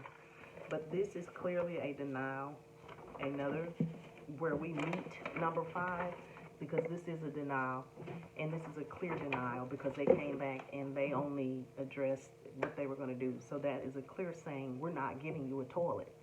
So, ma'am, this shows item 5 has been met. This is a cause. But I also want to go back to July the 11th and address this issue here, because there were some other things that were not correct in the investigation, and I need to make sure that this is very, very, very clear, and that this information is put in here correctly. So let's go back all the way to July the 5th. So I've clearly told you there's 2 things. We've already met number 5. Now I want to show you how this discrimination has been going. So on the 5th of July, I'm coming on the, I'm coming on the 11th. We had to switch it up. Sorry for the inconvenience. This is from Lucas with Terminex, okay? Because I'm begging. I have emails where I had to send to basically beg her to tell me about when these people were going to come, how they were going to treat, literally just begging for information. I also want to make sure too that I address another issue. There's so many issues to address that it's pretty sad that it's pretty sad. But he said that he started. I said, "Wow, I wasn't told that." His last day at the hotel is the 11th, which is July the 11th. If you treat then, when can I move his furniture in? We've already gone in and washed all his clothes, placed them in trash bags, and bleached and cleansed, and cleaned, getting ready. Or are you over there today treating another unit? Quick question. Terminix would only send you to clear the unit since you are the one that treated 307 and 308, right? Did you tell her you wouldn't be able to come back until the 11th? This is me asking these questions of the Terminix guy. And he said, no, ma'am, you'll have to get with her on all this stuff. I've been told not to have any communication with you. Sorry about that. Now, this is not alleged. This is not what I think. You can clearly see these texts. I hope you can. And you clearly see what the Terminix guy said. This is clear proof that it shows you cannot interfere and tell these people not to communicate with me when I'm trying to help my elderly father. This is discrimination. This is a pattern of discrimination. Then on July 6th, this letter ends up being on my dad's door. It was not there before. And my dad was not living there. It says, on Monday, July 10th, Terminix will be back at your unit to retreat again. They should be there about 8 a.m. You and any guest will have to be away from the unit during treatment at least 4 to 6 hours after treatment. Once the unit is cleared for entry, the office will let you know. Again, there is to be no one at the unit during treatment for 4 to 6 hours after treatment, and no one is to be at the unit until cleared to be there by the office. Now, mind you, all these other letters never said all of this. First of all, you don't have to tell people no one is to be at the unit. And oh, by the way, no one ever called me and told me when after the 4 to 6 hour time frame. So I guess I'm supposed to have whatever you do when you read people's minds, apparently, to just figure out when I'm supposed to be back in there or when I can go in. Another email that was sent July the 6th. Please notice who it was sent to. It was sent to Mr. Byron Gully. Mr. Byron Gully over at HUD. And I said, I'm sorry for having to bother you yet again. This situation has become more of a headache than anything. I am just trying to ask for my dad's civil rights to please stop being violated. Your executive director, Arkita Dow, has refused to provide me with the documents from Terminix. I just want to make sure, and I just want to get my dad back home, sir, as I have stated to you. She is making it very difficult. I attended a board meeting to try and get them to encourage her to do the right thing. That did not happen, as clearly one of the board members, Gladys Jackson, is her personal friend or family. This lady said she may have had a reason to call the police on me. I have never seen such a corrupted system in my life. Ms. Arkita Dow and her assistant, Renee Daniel, are violating the tenants' rights. It's not just my father. At this point, someone may need to come out here and audit the system. This is not just a lease violation. Ms. Dow has told Terminix not to communicate with me. You just saw the text message where the Terminix guy said she said it, okay? This is a violation of your HUD tenant rights. She sent an email to me and to the Department of Health and Human Services that Terminix will come out on tomorrow, July the 7th. I'm trying to get my dad's furniture delivered. They put a letter on his door today stating these people aren't coming till July the 10th. She is blatantly retaliating against my dad by slandering and telling these agencies not to communicate with me. Ms. Dow has been violating my dad's civil rights, and she has placed a restriction on me trying to help my elderly disabled father with a safe and secure dwelling. He has paid his rent in full on June 3rd and on July the 3rd. In the state of Texas, it is not against the law to record conversations. If I am one of the individuals in the conversation, I have the recording that she lied and said I came in her office screaming. Mind you, did you hear what I just said? She said I came in her office screaming, and it is on recording. If you would like to hear that, I guess I could probably put it on a YouTube video so you can hear it, because apparently TWC is not able to get the stuff that I'm sending them. Please let me know if you would like to hear that. Your executive director and her assistant, Renee Daniel, lied in a false police report. I will be filing charges on her, but it wasn't a real police report, so they wouldn't let me file charges. She slandered, illegal prohibition, and slander on me personally. I am contacting you because she is abusing these tenants and using her position to do so. My father is not the only one. They are afraid because she's threatened to evict them. This lady is evicting cancer patients. Why don't you check her eviction and move out rate? I am sending a letter to my senator and congressman. It is a very sad America when someone is allowed to knowingly mistreat these less fortunate people and no one say or do anything about it. Please see attachments. It's my dad's rights to know who and when his apartment, where he has never been late on rent, will be exterminated. You are aware that I have basically had to beg her just to exterminate his apartment in a way that is conducive for his medical disability. Now, attached to this email, it was the tenant's rights and other things about the tenant. I sent this email to the HUD director, Mr. Byron Gully. Never got a reply back. Never got a reply back. Let's keep that in mind. So then on July the 10th, okay, good morning, Miss Arkita. I've sent you an email requesting the work order from Terminix. If your plan is to end the hotel tomorrow, this is tomorrow, I would need to have a clear report from Terminix for DHHS, Department of Health and Human Services, for the DADS program, Department of Aging and Disability Services. Unfortunately, a letter on your letterhead is not the actual professional stating the findings. I also need to know what time Diamond J is planning on being at my dad's unit. He wants me to be there when they come. 9 a.m. to 3 p.m. is not a valid window. Most companies are able to give a narrower time frame, especially on the day of. I look forward to a timely reply back as the matter at hand is time sensitive. It said 10:20 a.m. Okay? And this is the reply that I got back. Says here, as you can see, not alleged. You see the phone number. That's the phone number on her letter, and so it's verifiable. This is a text. There were two people on here, myself and the APS worker. And she said, "Good morning. I'm not at the office right now, but pest control will be there after lunch." Still did not provide me a time. Now, then on July the 10th at 12:09 p.m. Mr. Jackson / Miss Giles, Reed Calvin Jackson, Unit 308. I have attached Terminix inspection report for Unit 308. Terry Plaza, the service technician Terminix, came out today, Monday, July 10th, and did not find any live bed bugs in the unit. Mr. Jackson's last day to stay at Motel 8 in Athens is Tuesday, July 11th at 11 a.m. This is her email to me. I want to make sure you see that. And this is what she said, okay? Now, keep in mind, everybody wants to holler how she put him in the hotel till, well, they paid for this. They paid all expenses. No, they did not pay all expenses, first of all. My dad paid for his food. We had to buy clothes. We had to buy other things. So, no, all expenses were not paid. And in all actuality, they didn't pay for the full hotel either because he paid his rent for both of those months. So, and he had, keep in mind, he had no bed. He had no furniture. I threw everything out, remember? So, when you clear him on the 10th, you put him out of the hotel on the 11th, he went back to a house with no furniture. I have a call from July the 7th where myself and the HUD director were on the phone.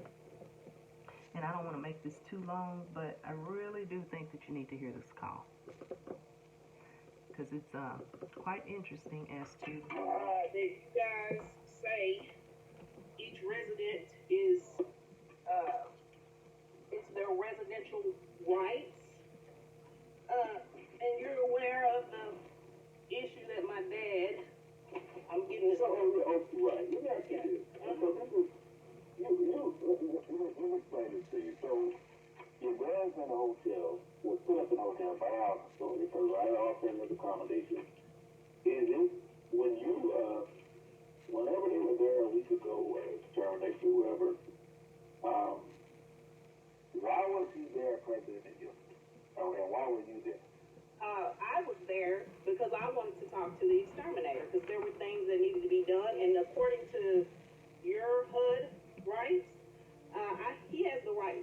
He has the right to be there, and he has the right to talk to the exterminator because there's things that exterminators want you to do. Miss Dowell or anybody else is not going to go in there to do it. So you need to tell the resident what needs to get done in order for it to be accomplished. That's why I was there. Yeah, that doesn't make what I said. the housing authority, who is the landlord, right? That's their job to fix the situation resolved, to mitigate it. His presence there, your presence there, was not appropriate. First of all, let me make sure you understand, my dad was not in the apartment. I was the one who was here. Yes, I was. Okay. And I Yeah, think, you shouldn't have been there. really? I need someone to give me, no, okay, give me that in writing that says I'm not supposed to be there. And at this point, I said, No. Listen. What I'm saying is, okay, you've worked before, you're a professional, you've been a professional. That is the housing authority's job right there. Okay? That's their job. That's why he's out of there. They have him in a hotel. Why are you there trying to oversee contractor work between the housing authority and that whoever terminates whoever? You shouldn't have been there. well, let me make sure you understand before you say that. You might want to make sure you read some information first before you tell me that. Here's the thing. They wanted some rugs that were in my dad's apartment taken down because he is 84 years old. So those rugs were told to be taken down by his medical staff who comes in and sees him because it's a fall hazard. Terminex had asked for those rugs to be taken up. Your ED never relayed that information to me. Now, when Terminex comes back out, and according to their contract that maybe you guys need to go back and look at, they have a clause in there that states if you don't do what they're telling you to do, they can null and void their contract. So when someone is asking me, why didn't you take these rugs up that we asked to be taken up, nobody ever told me. Here's the problem. You don't need a third man because at the end of the day, my dad pays rent at 308. And if he's not going to be able to go in his apartment and you're going to restrict him to something, it needs to be in the lease and it's not there. And also, anytime anyone else comes out to exterminate, I've lived in an apartment before. I have the right to talk to an exterminator who's going to be in my unit where I pay rent at, exterminating my unit. You cannot tell me I can't be there. You don't have the right to tell me I can't be there. Not my dad's power of attorney. I wasn't. Hold on. Yeah. You are his power of attorney. Yes, I am. Okay. However, he's not there in the unit. And we'll go like this. If things are so bad, because the fact that he's not supposed to be there, this is not a routine like in an apartment where they go around, got a little spray gun, put up against the wall, just for whatever, little roaches or whatever. I don't even know. This is specific baseball issue. Oh, yeah. Okay? But the thing is, you're being there. You still is the warning, and that's why I said from the beginning. When I say you, he has an agreement in that lease, responsibility. The housing authority, who's the landlord, they have responsibility, okay? That particular situation there, they're trying to mitigate, right? And you're trying to supervise that work. That's not true. Well, that's what you're doing. No, you can ask me why I was here. You can't tell me why I was here. You can ask me and I will answer that. I came here on the day that I came here, sir. They were not coming in here to treat anything. He was coming back to reinspect. There is another department involved in this, Department of Health and Human Services. The Department of Aging and Disability. They're the ones that need this letter. I've been coming to you, asking you to ask her to give me this letter. This young lady doesn't want to give me the letter for me to take care of my dad. I don't care what you think about me. There's a letter that's going to have to be provided to the Department of Health and Human Services. I remember that. Yes. So, you're saying that everything is good. There's no problem. Well, basically saying that you're treating the problem. Now, they're treating with steam. That's not going to hurt me to be there. And I was there talking to the young man. Now, I have the right to ask questions. This is called the United States of America. It's the land of the free. So you can't tell me I can't go and ask this guy a question. I wasn't here supervising anyone. I had to go. I was here because I wanted to ask some questions. These were the same questions that I tried to ask your ED, who won't answer any of my questions, who will not even send me a letter to provide to these people. And at the end of the day, you can tell me what you think that I'm not supposed to do. I think the person that you probably need to be talking to is your ED. It's not me. Well, are you the director of HUD? Yeah, well, don't you understand that relationship, okay? responsibility is basically ensuring that the PHA Housing Organization is administering the public housing in accordance with the regulations for the program and specifically their dwelling lease, in this case, ACOM. So you guys have a dispute there that on an issue on like this, and for me, I don't even understand why it's so complicated, so complex. Yeah, you have a right to ask questions and all this type of thing. Yeah, you have a right, it's a free country. But having a right to do something doesn't necessarily mean it's the right thing to do.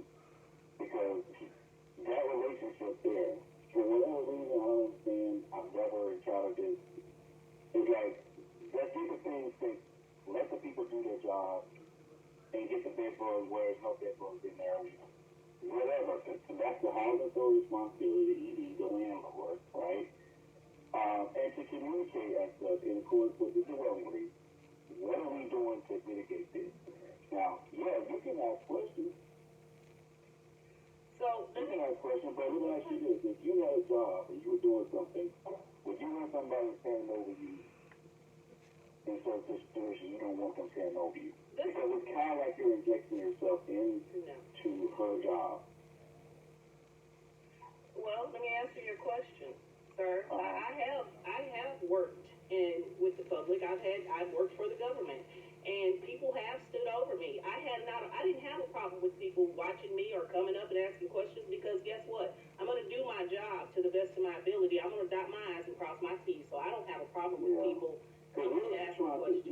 What is your objective? The last letter that I received after having to jump through hoops, even just to get the letter, sir, was stated that on today, which is the 7th of July, Terminates is going to be here to inspect my dad's apartment, and I'm expecting to get a clearance letter because that way I can go on and get his furniture moved in.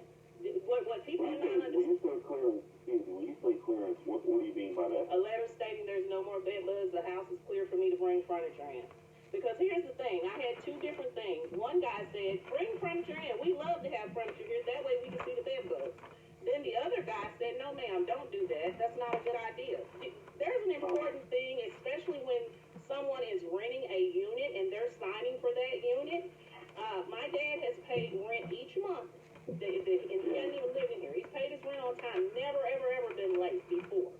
I think as a tenant, there are certain rights that people have, and if you're going to change that, then you tell HUD to go in and change their tenant responsibilities. Because for one person to tell me something, and then your writing in black and white says something different, there's a problem here. And I don't know what the problem is, but we're going to get to the bottom of it because my only goal, sir, hold on. My only goal is to get my dad back into his unit. The only letter that I have, sir, in email that she sent to DHHS says today, which is the 7th of July, that they were going to come in here and they were going to redo my dad's apartment. I'd already talked to Terminates. The guy told me when I come back, Miss Giles, we're going to put some stuff out, so it may not be good for you to be here. And I said, okay, not a problem. I just wanted to know what I needed to do to make this process. Let's get it done. That's my whole thing. I've just been trying to get it done. So you said she sent a letter recently saying something's going to be done today. The last letter that was sent to the Department of Health and Human Services said the 7th of July. And then now, I come today. I don't live here, sir. I live a whole hour away. And my dad is obviously not here. He's at a hotel. So when you put a letter on his door, I'm not here. You're aware that he's not here. You're doing this on purpose. Then you put a letter on his door after 3-something yesterday stating that they're not coming to the tent. Nobody tells me why. I don't know what's going on. Let me just make sure we understand this. It's my money here. When I have people scheduled to come and deliver furniture, because you're telling me and I'm counting on what you said in a letter and you're not informing me when there's a change for whatever reason or another, now we have a problem. We have a failure to communicate. You didn't have a problem. I think you might have told me before. Why are you having furniture delivered there? While this is going on now. I mean, let's make sure we understand. Your hotel stay ends on the 11th. If you told me they were coming back today, the 7th, why would I not? If he's coming back Monday or Tuesday, do you want me to wait till the last minute and he's sitting on the curb on the floor? Which one would you prefer? You're when he goes back in, He doesn't have a bed or anything, sir. okay, so I get that. So let me ask you this. Okay, now that's a communication thing. Yes, sir. Why not wait until the House Authority says everything is fine and when for him to go back in there, and when you get that in writing, then you have that furniture delivered. You tell them, hey, I want you to deliver furniture now because he can stay in the hotel until that happens. But you're trying to have the, and I get you what you're talking about. You know, honestly, you don't want to go back here and you know, you're trying to afford. But it should be better. Not better, in my opinion. So you can wait until you get that all clear from the Housing Authority that says there's no bed bug here, here's the report, here's health and human services, there's no issues here. You got that piece of paper. And then when you got that, right, then you can call that furniture company or whoever, whether it's for the bed or the furniture, and say, okay, I want you guys to deliver on such and such. And meanwhile, your dad still staying in a hotel until that furniture, that delivery day, you let him check out, and the house authority still pick up the tab, right? But I get what you're trying to do, but trying to have that delivery and ready before you get that all clear piece of paperwork, I just think that's hurting. And my thing is, you have a right. Yes, you do. You have a right to express what you want to express to whomever. But let me ask you this. There's no, I guess, hindsight to be used for both sides. Hopefully she learned some lessons in this being the landlord. But the approach that you have been taking, it hasn't resulted yet into what you're trying to achieve. And all I'm saying is, or suggesting, maybe you need to adjust your approach just a little, you know, because even though it's business, it's, you know, lease issues, when you get to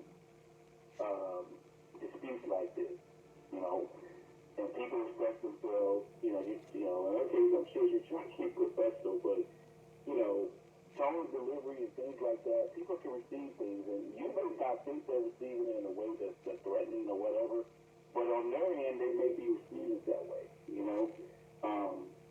And that's all I'm saying, but maybe adjusting your approach now, and just slowly roll and say, hey, this, what is the name? The dial, okay, I'm going to wait until I get all clear from you, and what's the help of human services? And they say, okay, now we got to come Housing Authority. He can go back in there, or we can continue our services.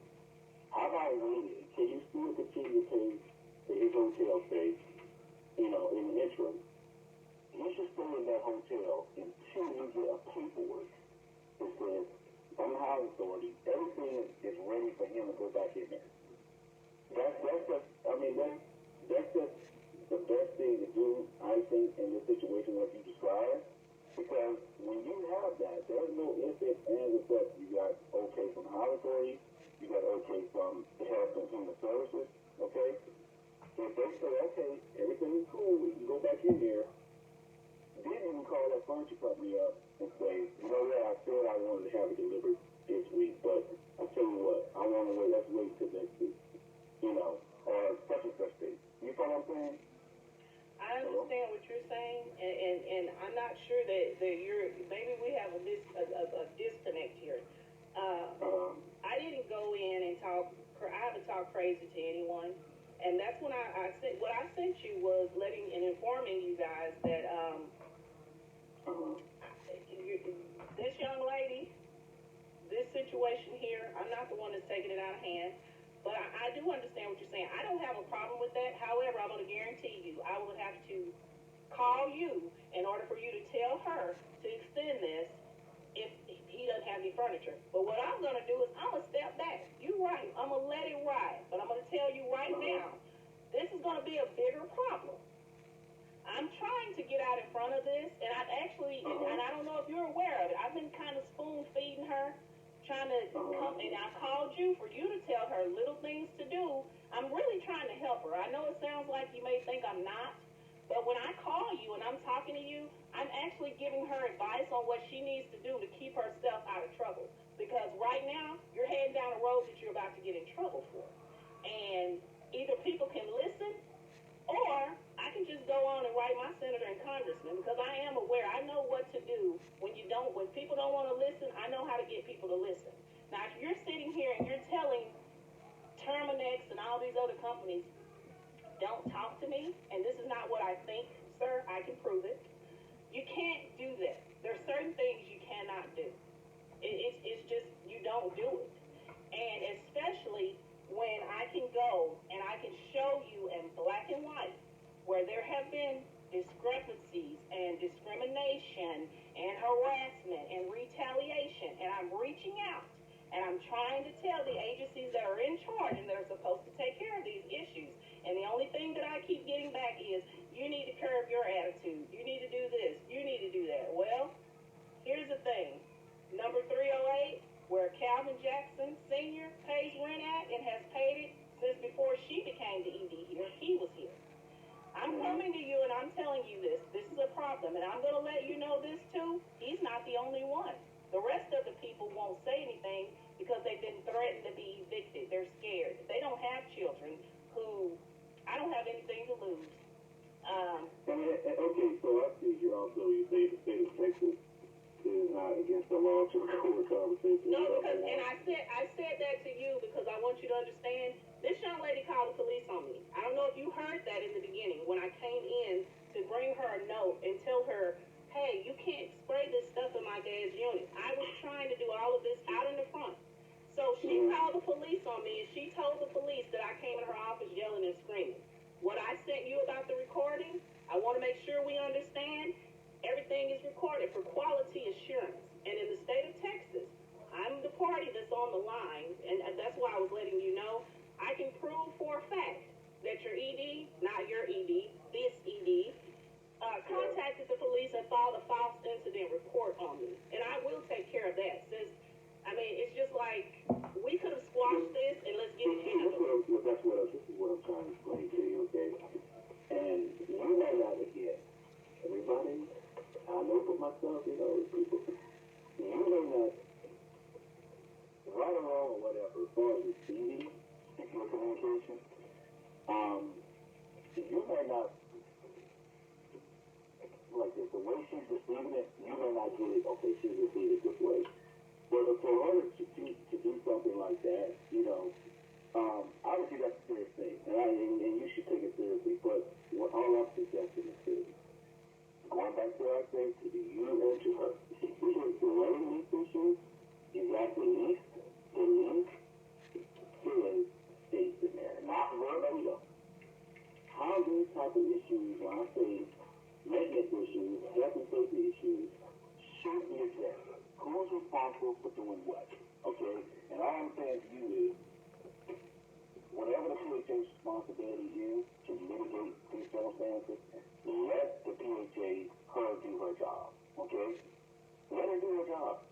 Again, I'm going to give some in terms of the leak. If there's something, tenants, it's for every tenant's responsibility, right? Then release the release. Okay? Well, you on his behalf, whatever. You're doing your thing. You're still doing it. You know what I mean? And correctly, you did what was going to do. You want him back in the unit. And he's a safe for sanitary housing, right? Is that not his right? That's his right. And that's what she should. That's what she wants. She should want. I mean, I'm going to tell her that because I doubt that she wants this situation to continue to go on and on and on. That is different, right? All I'm saying is, whenever you have a right to ask questions and all this like you've been doing, then really think about, and you may have like, you know, whatever, what's necessarily the right thing to do for this particular situation as far as communicating with Terminex folks. Because you're basically like dissing her. No. You can interpret that as you dissing her. Like, she doesn't know what she's doing. I got this, and I don't trust her or whatever. I will tell you this. You don't know. She can tell you the latest inspection that was conducted last year at that housing authority, there was no bed bugs found housing authorities, their inspection, they do it, their maintenance and everything, let's say they rate it very well. That's what I'm saying, that is a fact by an independent party. Now, Did you check it this year? well, here's my thing, they're the housing authority, they're responsible for doing self-inspections themselves. I say, right, they do, that's their job too, but what I'm saying also, maintenance is trying to help prevent things from like this from happening, but the tenants, they have responsibility too. Certain actions, you go to a dump, and you may get a mattress out there. Oh, there's a mattress. I need a mattress. You bring it in. You know what I'm saying? You can help bring stuff into the dwelling unit. Bed bugs, whatever. A person can. All I'm saying is, but in this situation now, it seems like you're almost at the end, right?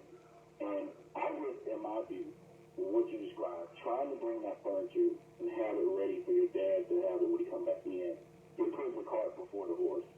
You should wait until you get it all clear from the housing authority, from your health and human services, right? People that say, okay, everything's cool now. Wait until you get that, and then try to go and get that furniture delivered. That's just and work it out with her. Say, hey, I need some additional time because I ain't gotten what I need from you yet on paper. Or the health and human services hasn't. Okay, I'm going to stop that there, but I did clearly establish, this is the HUD director, Byron Gully, that I'm talking to. And then there's more on there. And the last thing where I stopped it at, he was talking about me getting the ghetto paper signed. And I don't think he thought that I caught that, but I did. I caught it. And I needed to stay in my lane. But, and if you want to hear it further, I can try to attach this to some kind of way to get it to you so you can hear it. There's other recordings that were not professional either. So, but on July the 11th, when my dad did go home, the very next day after Terminex said that his apartment was no bed bugs, supposedly, and it was all clear. The very next day after they did this, even though he stated in there, why don't you just keep him in the hotel until they clear it, and then, we'll pay for a couple extra days. He was going to talk to her. That never happened. So my dad went back to an apartment with no furniture, because he said, oh, obviously you don't want to sleep on the floor, but that's exactly what happened. He went back to his apartment, and we had no bed or anything, because furniture people don't work that way. They don't work for me. I can't call them up the next day and say, hey, bring furniture. And I will hopefully be able to attach a picture and show proof of the furniture that's out there on his grass. So that would be proof that I threw the furniture away. This is from July the 11th, reasonable accommodation, because I don't want to make this too long. I'm trying to shorten it. And the two people, Angela Spencer, APS, and myself. And in this email, I said, good afternoon, and this was at 2:10 p.m. Good afternoon. I need to report a work order for Mr. Jackson's toilet. His pump is malfunctioning again. It is doing the same thing it was doing back in May when Mr. T-Bone repaired it before. It appears to be the pump. If they have to replace this whole toilet, is it possible to get it replaced with an ADA unit? The height would be better, assisting him to get off the toilet, and it would also provide him needed toilet bowl width. Have a blessed day. Thank you, Veronica, Giles. Proof. Make sure we see this, because I want to make sure I show that's proof. That's not alleged. That did happen. Then Miss Val replies back to me, proof as you can see from her phone number. Hello, Rhonda. Work orders need to be called into the office during office hours. This is on the on-call maintenance line for after-hours emergency phone. Thank you. And that's me sitting there at the text. I apologize. Unfortunately, I'm at a doctor's appointment in Athens currently. They have a sign up that says no cell phone use. I'm unable to actually call at the moment. I will email you. Thank you. Have a blessed day.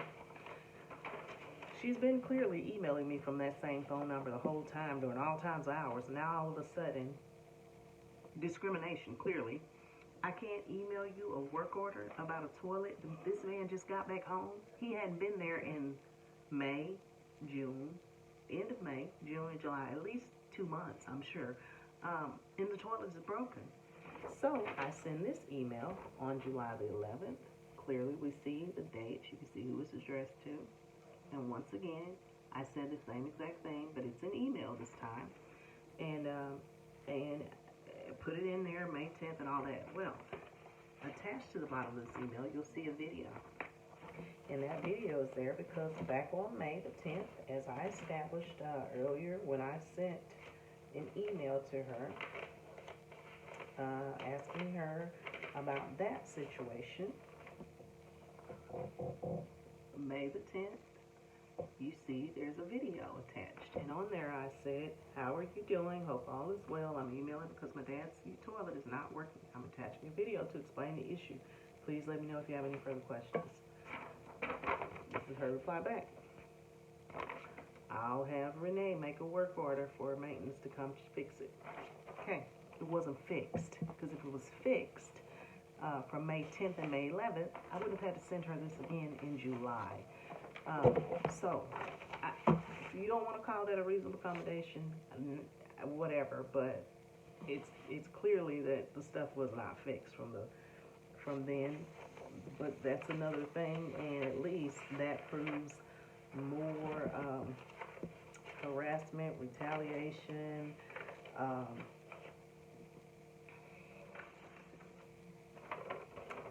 pattern of discrimination.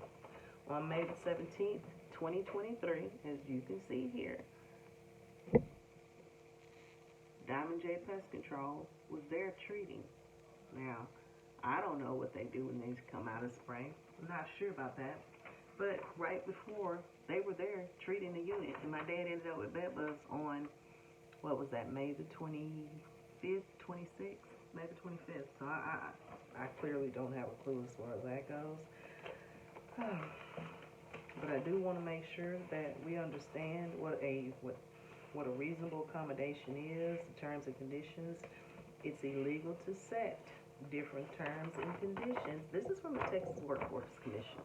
And it is illegal to set different terms and conditions or privileges for the thing because of the disability. Housing providers may not treat disabled tenants differently when it comes to issuing lease violation notices because of the disability of the person. Now, you can't tell people that if they feed a cat, they're going to be evicted. Are you serious? So on March the 7th, 2023, this is the kind of stuff that's being left on these people's doors. This letter is to inform you that there is an abundance of cats running around the neighborhood. Please do not feed any animals that are not your own, that are not on your lease, especially cats. Cats carry diseases that are transferable to humans, so please do not feed the cats. If you are caught feeding the cats, it will be a violation of your lease and can result in a termination of your lease. Where is that at in the lease? Because I looked at the lease. It's not there.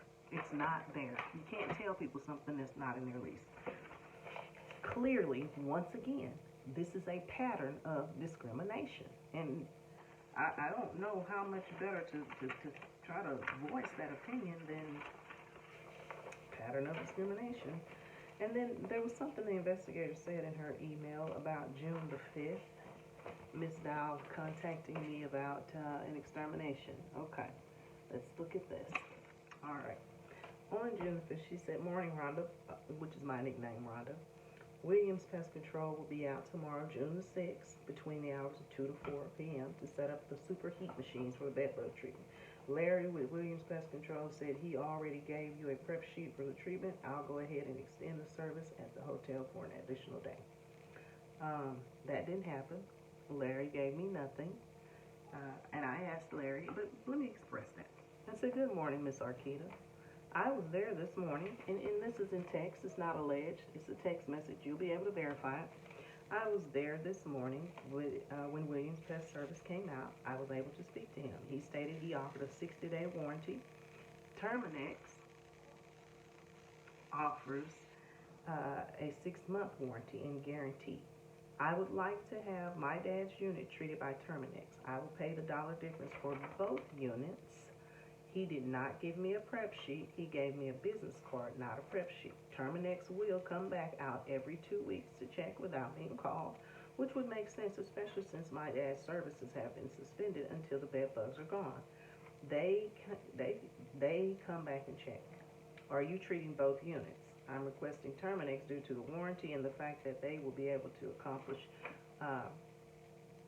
my dad's reasonable accommodations needed. Ma'am, are you treating both units? She said 307 will be inspected tomorrow. So this is what I asked her. Clearly, I mean, it's not alleged, it's there. And I said, please, I'm trying to make sure this problem doesn't occur again. I spoke to both exterminators. I've sent in the information about adjacent apartments. The reason why the bugs are in my dad's unit is because both units weren't treated at the same time. I'm really trying to get this situation resolved as soon as possible. I was there when Terminex inspected Mr. Mark's unit. Whether there are bed bugs there or not really doesn't matter. If you treat only one unit, they will run through the vents, plugs, plumbing, etc. They will go there, and after the heat clears, after my dad's, they will come back. It is very imperative to get the infestation gone in order for my dad's care to resume. My dad's life is at stake here, and that's why I asked you to allow Terminex. They already inspected and are ready. They were ready to treat. They've already inspected and they were ready. That is the proof. That's my email, okay? Not alleged. It's an email. It's right there. I said it. It's an email. So, that's from June the 5th. In the investigator's report, she stated something about Miss Dow telling me that these people were going to treat, and on June the 5th at 7:07 p.m., she did say, I said, Miss Arquita, I had a doctor's appointment today, and I will not be able to come and prep my dad's apartment tonight. If I had known they were coming before I left, because I was there earlier, I could have prepped then. I have 2 appointments that were scheduled unexpectedly. So if I'm telling you these appointments were scheduled unexpectedly tomorrow, and my dad has an eye appointment tomorrow as well. Clearly, right there. Okay? And then she says they will be there tomorrow 2 to 4 p.m. She didn't care what I had going on. She's telling me they're still coming. And that's when I sent her the tenant's responsibility, which says if you suspect the presence of infestation in your rental unit, contact your manager or landlord immediately. Your landlord must hire a competent exterminator. Competent, not incompetent, a competent exterminator to measure and inspect the degree of infestation in your unit and adjoining ones. Numerous management companies have a reporting system for such maintenance issues. This one does not. However, in emergency cases, such as when a rental has a bed bug infestation, a phone call or email will frequently suffice for property managers and landlords. I want to make sure you see this. I hope that if you need to pause it, you can see it so you can read it. This is not alleged. This is a text. And landlord, they'll arrange for an expert to fumigate. Okay, once you notify the landlord, they'll arrange for an expert to fumigate. Before any exterminator accesses your unit, the landlord must provide appropriate notice of entry for the inspecting or collaborate with you to develop a plan for entering your unit that suits you both. Sufficient notice is particularly significant in pest control cases since tenants oftentimes need to arrange to be out of their rental for a prolonged period when pest clearance is taking place.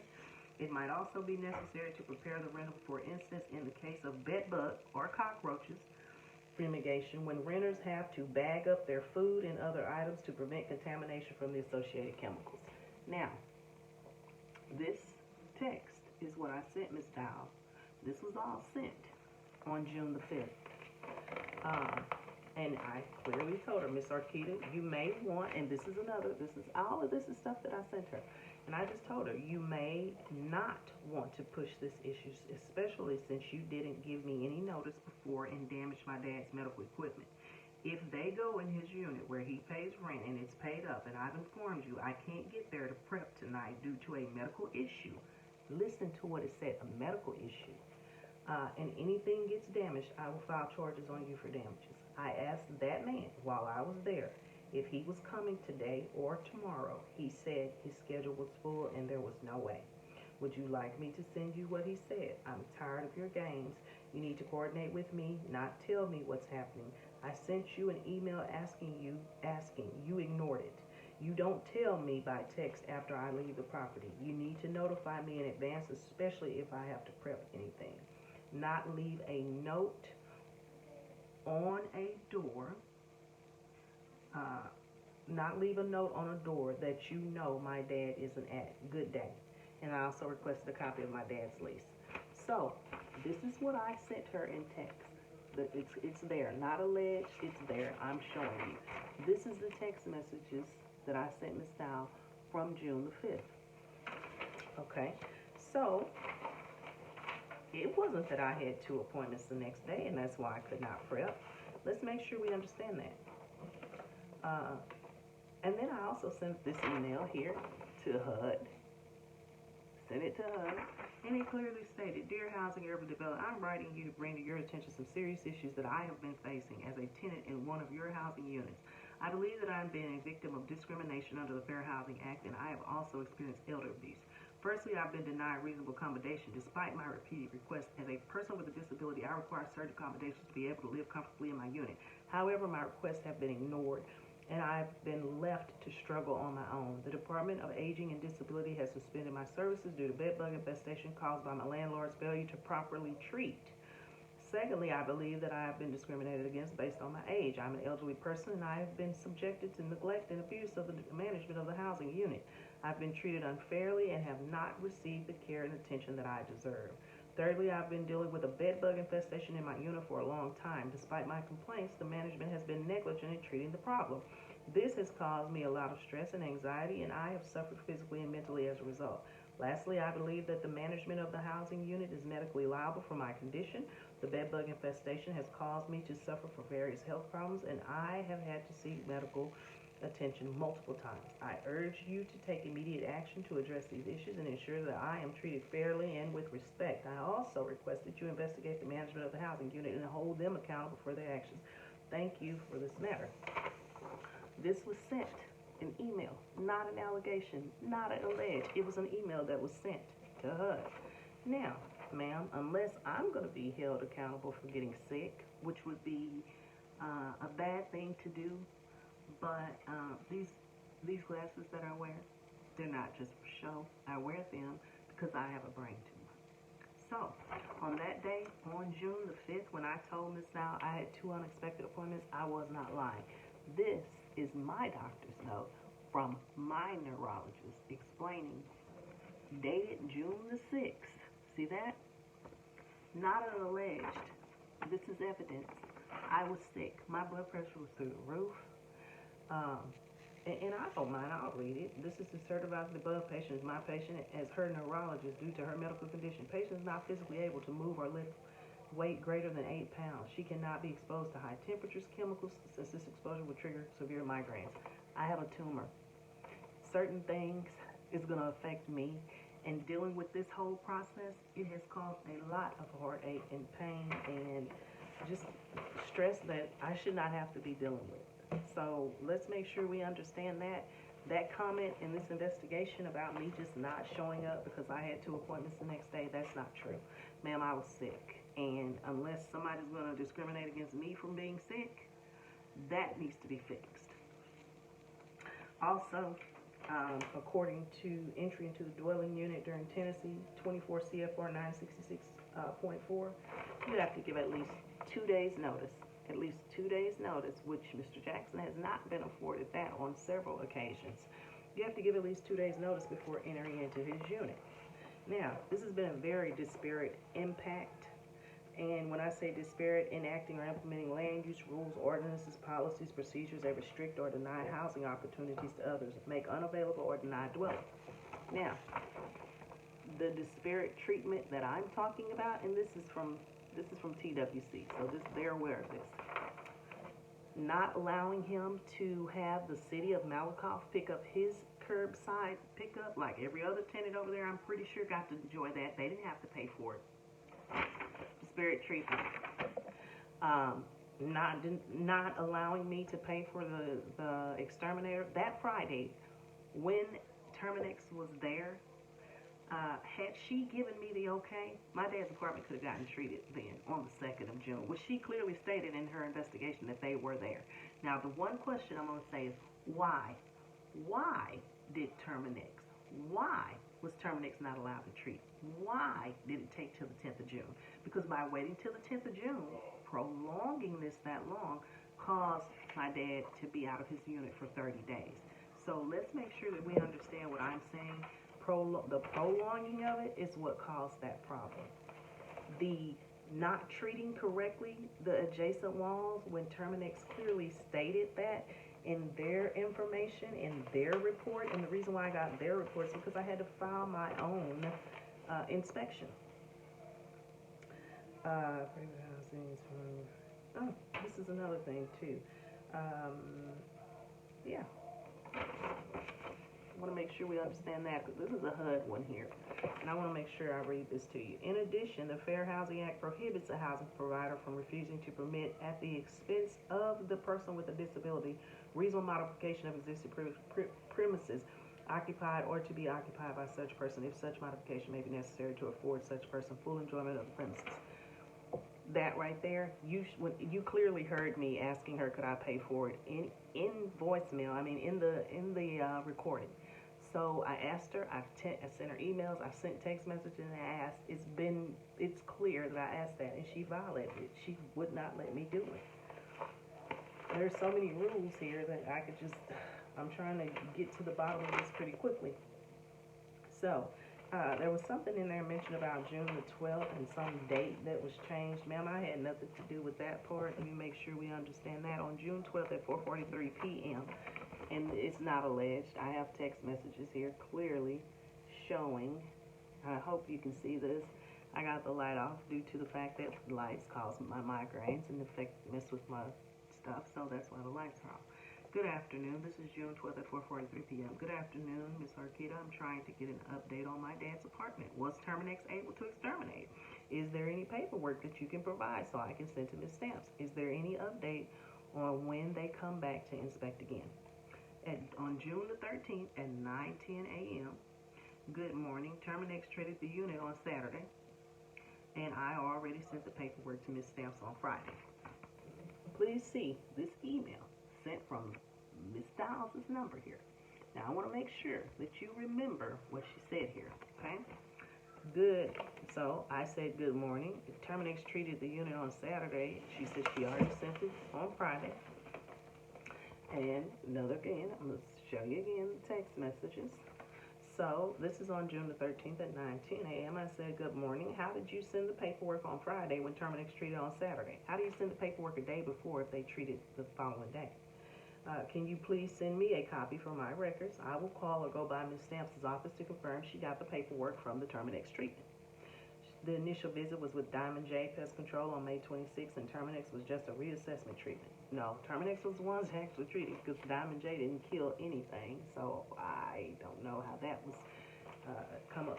But anyway, now, when you see the two people up here, this is the Angela Spencer, the APS investigator.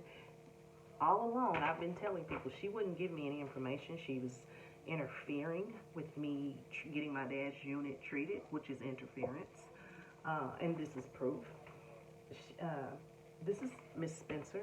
She said, at Dowell. You can see here, she's saying at Dowell. So she's telling Miss Dowell, can you please provide Mr. Jackson / Miss Giles a letter on letterhead stating when and what was done and when he can return to his apartment for her records. Also state when Terminex will return for the final assessment.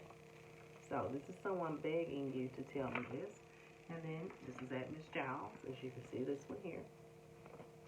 I have just spoken with Miss Dowell, and she will email you a letter soon regarding the updates about your father's apartment. Thank you again for your patience. And then my thing was it treated with steam? Clearly. Was it treated with steam or not? I need the paperwork to show that this problem has been addressed. Please, because, okay. And then this is Miss Spencer, APS again. She states, Miss Giles, I believe Miss Stamps had the invoice from the original extermination date, which was really should have been May the 26th, but she put June the 26th. You will not receive any paperwork from Terminex until the apartment has been cleared from the bed bug infestation. Terminex will present you with a certificate or letter stating the apartment is clear. And she said, clearly here, can you please provide? She's telling her to just provide me with the letter and everything else. So, okay, I don't know what your investigation is saying about somebody requested a date change for June 12th. I had nothing to do with that. But this is the letter that Miss Dowell sent from June the 13th after I had to go and beg for it pretty much. And it states, Calvin Jackson, tenant that resides in Unit 308, Terry Plaza, Malakoff, Texas. Unit 308 was initially exterminated on May 26th for bed bugs by Diamond J. On June 10th, a reassessment was done by Terminex. Terminex used steam treatment for the Unit 308. The service technician with Terminex stated that there was no furniture in the unit and he did not see any live or active bed bugs during the steam treatment. Service technician also stated that once the treatment was complete, Terminex has to be out of the tenant has to be out of the unit for 4 hours. I have not received a final assessment. Okay, this is the letter she sent. Okay, clearly she said on here that there was no furniture in the unit. Okay, Terminex stated that there was no furniture in the unit. Okay, this is dated June the 13th. In Miss Washington's investigation here, I do believe that somewhere in here, Mr. Grant states Diamond J Pest Control, Alcohol, Pest Control Extermination Contractors. He uncovered, it's water-based something he sprayed, I have no clue. Had no bed bug activity, therefore he only treated 308. So according to him, he said that there was no bed bug activity. I'm not going to do what he say, she said, because that's not what I do. But I clearly have the one report that I was able to assess here from Terminex. Let me find it because I want to make sure I show this information, because there's I don't know why an exterminator wouldn't be able to tell the truth about what he found or whatnot. And I don't know where there's a discrepancy on on furniture, who doesn't understand what furniture is, but somehow I do believe someone said something about my dad had furniture in the unit, there's no furniture in the unit. It's just a lot of unclear things going on that you don't know what's true and what's not true on my end. So I don't know as far as what they're saying, but I clearly have a Terminex report here that I can't find, and it said that there was bed bugs in 307 and 308. I will locate that. Moving on, so I can get back to that. This is so much paperwork. I thought I turned in that report to TWC, but I guess I did not. There is a report from Terminex that states that they found bed bugs. Mr. Gant, right here. And this report is from June the 6th. So, this is what is stated. Both units had bed bugs. And because both units are attached, they share a wall, it was stated that both units needed to be exterminated. And when I say both units share a wall, this is just 4 units on this block. There's about 46 apartments over here in total. This not connected. But the 2 units that share a wall, this is my dad's apartment, and then that's Mr. Mark. So they share a wall. Both units had to be treated according to Terminex. They're the specialists, not me. I don't do this. And then when it was stated that no bed bugs was found in 308 or 307, this is from June the 23rd, clearly. And in this young man's statement, he said, yeah, we had dead bed bugs. Oh, there's even some pictures attached here to the back. Clearly, this is 307's chair. And if you can see the back of it, there's bed bugs, dead bed bugs. And he says it here in the statement, the bugs are dead from his previous treatment, which was done on June 10th. So both units did have bed bugs. That's not true when they said that he didn't have bugs in the other unit. I don't know why the gentleman decided that he wanted to fabricate that story. Not something that I deal with. That's not my problem. Moving forward, though, because I want to get to this information, and I don't want my video to be so long. But there's certain things you cannot restrict anyone's access to any benefit enjoyed by others in connection with the housing program. So let's go back again to May the 29th. My dad was restricted from being able to have the city pick up his bulk trash like every other tenant was allowed to. You can't subject anyone to segregation or disparate treatment. Well, make sure we see that. And that's a HUD violation there. So that may be a HUD thing, but I've shown tons of stuff that TWC can clearly, they can clearly investigate that part of it because it does apply to them. So moving on October the 18th, Mrs. Dowell put this note. Once again, let's pay attention. You see October the 18th? On the doors, and they decided to treat again. And Mr. Jackson went to the hospital. He was in the hospital from October the 21st through October the 27th. And on October the 27th, the evening of October the 27th, he was released from the hospital. We're taking him home to his apartment, and walk in, get him situated in his apartment and everything. And Mr. Jackson, before I do that, clearly in one of the emails I was telling you about I believe it was an air conditioner leak or something like that. My dad saw a maintenance man walking by, and he told the maintenance man, he just seen him, he said, "Hey, come in here, my air conditioner leak." His maintenance man goes in there. Well, I called it into the office anyway, and I believe I may have emailed it just because I didn't want any problems. And then on the 11th of October, this note here was placed on my dad's door. And on the 11th of October, this is what it says. "Dear tenants, please make sure that you are calling in all work orders. You may call them into the office at the above phone number, which is the preferred method, or the maintenance line number after hours. If you need to email them, please email them to my email above and Miss Kita's email. This is in case one of us is out. We can still get the work order. We do not have access to each other's emails, so it is important to email both of us to make sure we get it. It would be better if you could call in work order and leave a message if need be." That was sent because my dad said something to a maintenance man about his air conditioner breaking. Just wanted to add that part in there. And so back to October the 27th. I get my dad home. We get him in bed and everything. And walk back into the room to check on my dad. And there are bugs crawling all over him. So I immediately took pictures, and I'm sitting here and I'm just like, wow, this is crazy. So I sent her a email. It's at 9:33 p.m. and I want to show this. Make sure we can see that it's not alleged. This happened. I attached pictures. We can see that this happened. It's not alleged. October the 27th at 9:33 p.m.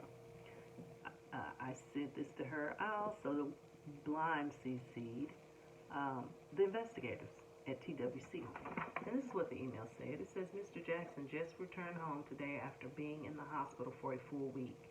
He's on oxygen and cannot have any chemical spray. I have sprayed the living room. I have sprayed the living bed bugs that I saw. Mind you, it says with alcohol. With alcohol, but this does not need to be addressed. With alcohol, but this does need to be addressed as soon as possible." So I needed somebody to get Terminex as soon as possible. I understand it's Friday night, but he just got out of the hospital. So I take pictures. I not only sent that email, let's make sure we see this, October the 27th. Yes, it's 11 something now. I take pictures, and then attached to that is an emergency work order. Okay? Emergency work order. Bed bugs. Not alleged. This happened. This is the text. And I want you to see. So this is what the text said. Ms. Dow, I'm reporting an emergency work order. My dad has been in the hospital the past week. He returned home today on oxygen, and his apartment is infested with bed bugs again. We need Terminix to be contacted as soon as possible. The bugs were crawling all over his headboard and got on my dad as well. This is what Ms. Dow replied back. There is nothing I can do tonight. I will have to make some phone calls on Monday. There was not a delay of her getting back to me. The investigator's report states that there was a later delay. No, ma'am. I sent this at 11:49 p.m. She immediately replied back. As you can see, when someone immediately replies back, because I have an iPhone, if it was a different time, it would have stated that. But when it's immediately replied to what you saying, the time all falls together. So she immediately replied back telling me that she wasn't going to be able to call nobody until Monday, okay? I also sent an email. In this email here, pictures are attached of the bed bugs. I hope you can see that date because it's October the 27th, and there's a whole list of people here who got this email as well. I'll read it for you. And it was at October the 27th right there at 11:40, I believe. I think that's 11:40. And it says, Mr. Jackson just came home from the hospital today. He is on oxygen. I found bed bugs crawling on him and his new headboard bed that we just got back in July of 2023. Mr. Jackson's doctor asked for the request previously for the use of Damascus earth and was denied that reasonable accommodation. I sent this request to the HUD attorney as well. I was told someone would get back to me, and they never did, thereby denying his reasonable accommodation by non-response. Terminix needs to be contacted as soon as possible, as this is a risk to his health. His nurse was coming out tomorrow. Due to the infestation, he has no place to be seen. By spraying the other apartment and not treating his, the bugs will go where there is no treatment. Now, this whole time, I've been saying the same thing. I don't know where the disconnect is. She's not treating properly. She's not treating these the way that the exterminators have, the exterminators, the professionals have stated. I even showed information earlier where it says if there's 2 apartments, you have to treat the other unit or they're going to spread. It's clear. Then on October the 30th, what is a good time today to speak about this? So on, yeah. I want to make sure I'm looking at this correctly. So then, this was on October the 27th that I sent that. And then on October the 30th, after, mind you, Miss Arquita said that she was not going to be able to contact anyone until Monday, Monday is the 30th of October. But we clearly have established from her text message previously that Terminix works on Saturday. She's well aware of it because she's had my dad's unit treated on a Saturday before. And I had documentation that I wanted to express to you guys also to confirm that yes, she has had them out on a Saturday before because she put the note on the door telling me that they were coming on Saturday. And that Saturday they came was June 10th. But I was trying to find that actual right here because I want you to see it. So she was well aware that Terminix worked on a Saturday. And after I ended up having to contact the people myself, Miss Gay Finley sends me a text on October the 30th, which is that Monday. In the investigator's report, she said that they contacted me immediately. That is not true, ma'am. And she said, Veronica, what is a good time today to speak about this? Gay. Now, this is October the 30th, that Monday after. This is after my dad's unit has been treated. This is at 11:59 a.m., I do believe. And so Terminix had already been there. On October 31st, this email here, can you see that? Miss Gay Finley, please forgive me for just now seeing your email. My dad's home health nurse had to send him back to the hospital from the hotel We had to place him in on Friday night. I was able to contact Terminex on Saturday morning myself as not to delay the issue any further. It was stated in text message that the warranty, I'm sorry, I wrote that wrong, but this is what it's saying. It was stated in the text message that the warranty, that it was under warranty, was able to come and immediately treat the new infestation on Monday morning instead of waiting. Saturday morning, they would have tried to fit him in on Saturday, had she called him on Saturday morning, basically. Terminex will come back again in 2 weeks. It is my request that you would please ask or advise your client not to interfere. Mr. Jackson Sr. has the right to a decent, safe, and sanitary dwelling, free from pests. When should I send the receipt for this hotel stay for reimbursement? Open communication is very important, and I sent her my phone number. Please feel free to reach out to me. I am available today anytime before 2 p.m. because I had an appointment at the VA, and she decided to call me while I was at the VA. I have that recording as well. So then on October the 28th, I just skipped over that, but I want to show this too. This happened on October 28th, and this states here, I reached out to Terminex since they are supposed to have a 6-month warranty for bed bugs, but since Miss Dowell told them not to talk to me, which I showed you that earlier, I don't think I will be able to get them out to treat. The problem is my dad is on oxygen and he is on a special diet now that requires his food be thickened. He needs his kitchen. He has a right to a decent, safe, and sanitary dwelling. We are paying for the hotel from last night till Monday. I need someone to help me get on to this immediately so this doesn't get out of control like it did previously. And I sent this to the TWC investigators. Now this is my screenshot for October 28th. Nothing dealing with Miss Dow was from October the 28th, and she did not reply back to me about that on October 28th. Now, text message here, we can clearly see. I'm going to show you what was sent there. Now, the top text message is, this was the initial. So, there is nothing I can do tonight. This was her telling me this. This was sent on October 28th. This is what I said. I said, Miss Dow, I have called Terminex myself since you said you cannot handle this emergency situation till Monday. There's a 6-month warranty that I am able to report a return of pests, and they are to come back according to Terminex contract. They will need a call from you authorizing them. I appreciate your due diligence in handling this emergency situation. I paid for my dad a hotel until Monday. Very respectfully, Veronica Giles. Okay. I paid out of pocket. I still have not been reimbursed. So, this is October the 31st, that Tuesday. And this is to Terminex.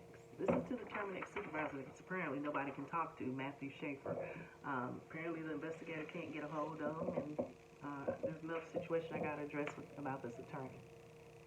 Good afternoon, Matthew. Thank you from the bottom of my heart. I received a call from Gay Finley this morning. She's asked me what it's going to take to clear up the bed bugs. I'm not an exterminator. I told her I really don't know. I'm not the exterminator. Exactly.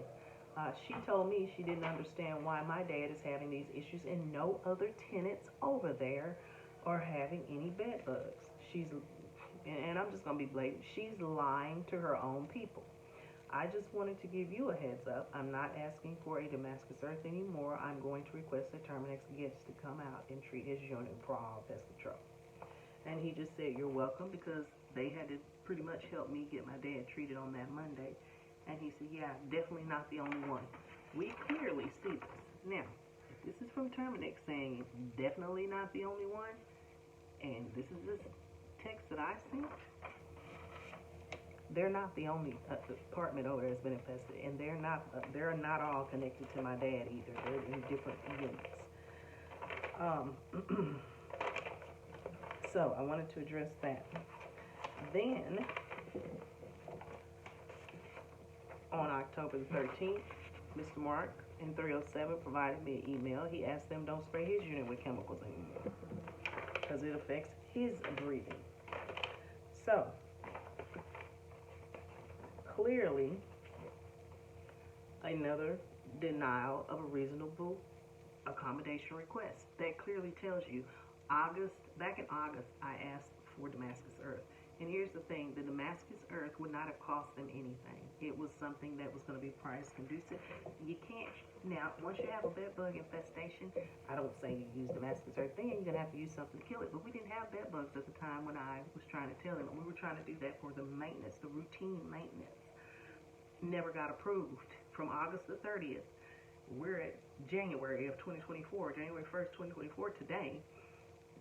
Previously, December the 18th, when the investigator said that it was a no cause, but I think she didn't get my documents because I've sent a ton of documents, but a lot of times they're not received. So that's why I'm here trying to make sure they see these documents now. But those are denials of reasonable accommodation requests, and there's so many other things. There's denials of reasonable accommodation requests. I also want to make sure that I show this too, because this needs to be addressed as well. This was in the April work order letter. These are things that staple to these people's things when they get their rent receipts. And clearly right here, this tells you you can, and it states here, in conjunction with your extermination or whatever, you can go and buy all these things and you can treat your own little pests and all this stuff. But according to this, I'm not allowed to. Mr. Jackson is not allowed to spray any chemicals in his apartment, apparently, which I did not spray any chemicals, but according to this investigative report, the investigator stated that she said my witness, or a witness, I don't know who the witness is, because I've gone and recorded the two witnesses or the three witnesses that I told her to talk to. So neither one of them told her that, because neither one of them would have known what I purchased because they were not in the store with me. And my dad's aide, who was there, she's well aware. We used alcohol because she's there when the exterminator told both of us to use alcohol, because that way you confirm you're not taking any bed bugs home to your house. So just as proof to provide for the investigator, because that's not correct in your report, and this is the receipt. 91% alcohol, and I bought 4 bottles of it. That's what I purchased. I purchase it all the time, and I go to the Dollar General because I can get it for $3.75 for the large bottles. So that's what was purchased, not a spray. Once again, let me make sure I elaborate on this, ma'am. I have a brain tumor, and chemicals would make me sick. So I didn't spray any chemicals because I don't want to get my own self sick. So that was totally a blatant lie by whoever told you that, which I know who said it because she said it before. I'm aware that the witness was Arquita Dow, even though the investigator did not annotate that, but that's who said it. So then on November the 14th, I sent another email, and this was sent to, this is sent to everybody. Joe Rossler, Cynthia Washington, HUD, Gay Finley. I sent this email to everyone. And in this email, I said, to whom this may concern, I am writing to bring to your attention the ongoing interference and negligence occurring at Malakoff Housing Authority. On October 27th, my father experienced a reinfestation of bed bugs and being hospitalized from October 21st to October 27th. I promptly reported the issue to Ms. Dow, who informed me that no action would be taken until October the 30th, the following Monday. However, this contradicted the 6-month warranty stated in Terminex's contract, which I had a copy of. Due to the urgency of the situation, I personally contacted Terminex on Saturday and arranged for my father to stay in the hotel at our own expense until October 31st to allow for treatment. Terminex informed me if they had been contacted earlier, they could have tried to get someone to him that Saturday. Unfortunately, on October 29th, my father had to be re-hospitalized via ambulance from the hotel. This entire ordeal began in May of 2023 when Ms. Dowell allowed Diamond J Pest Control to spray my father's unit as well as the neighbor's unit with a toxic chemical, and they caused his respiratory failure. On November the 2nd, when I was present to pick up my father, who was now on oxygen, he asked me if his apartment had been treated. I assured him that it had, but he immediately grabbed his head and suffered a stroke right in front of me. This situation is causing undue stress to Mr. Jackson, who now requires the assistance of nurses, physical therapists, and speech therapists for his rehabilitation. To my surprise, Ms. Dow and Ms. Daniel had a letter placed on my father's door without informing me, knowing that I do not reside in the same location. This deliberate attempt to deny me crucial information and hinder my father's care is unacceptable. Furthermore, instructing Terminex not to communicate with me is a violation of my rights as I have every right to communicate with anyone entering my father's dwelling for which he pays rent. Mr. Jackson has a routine of taking medication and eating breakfast, yet your letter states that he may be out of the apartment from 8 a.m. to 10 a.m. Between 8 a.m. and 10 a.m., he's supposed to be out of his apartment.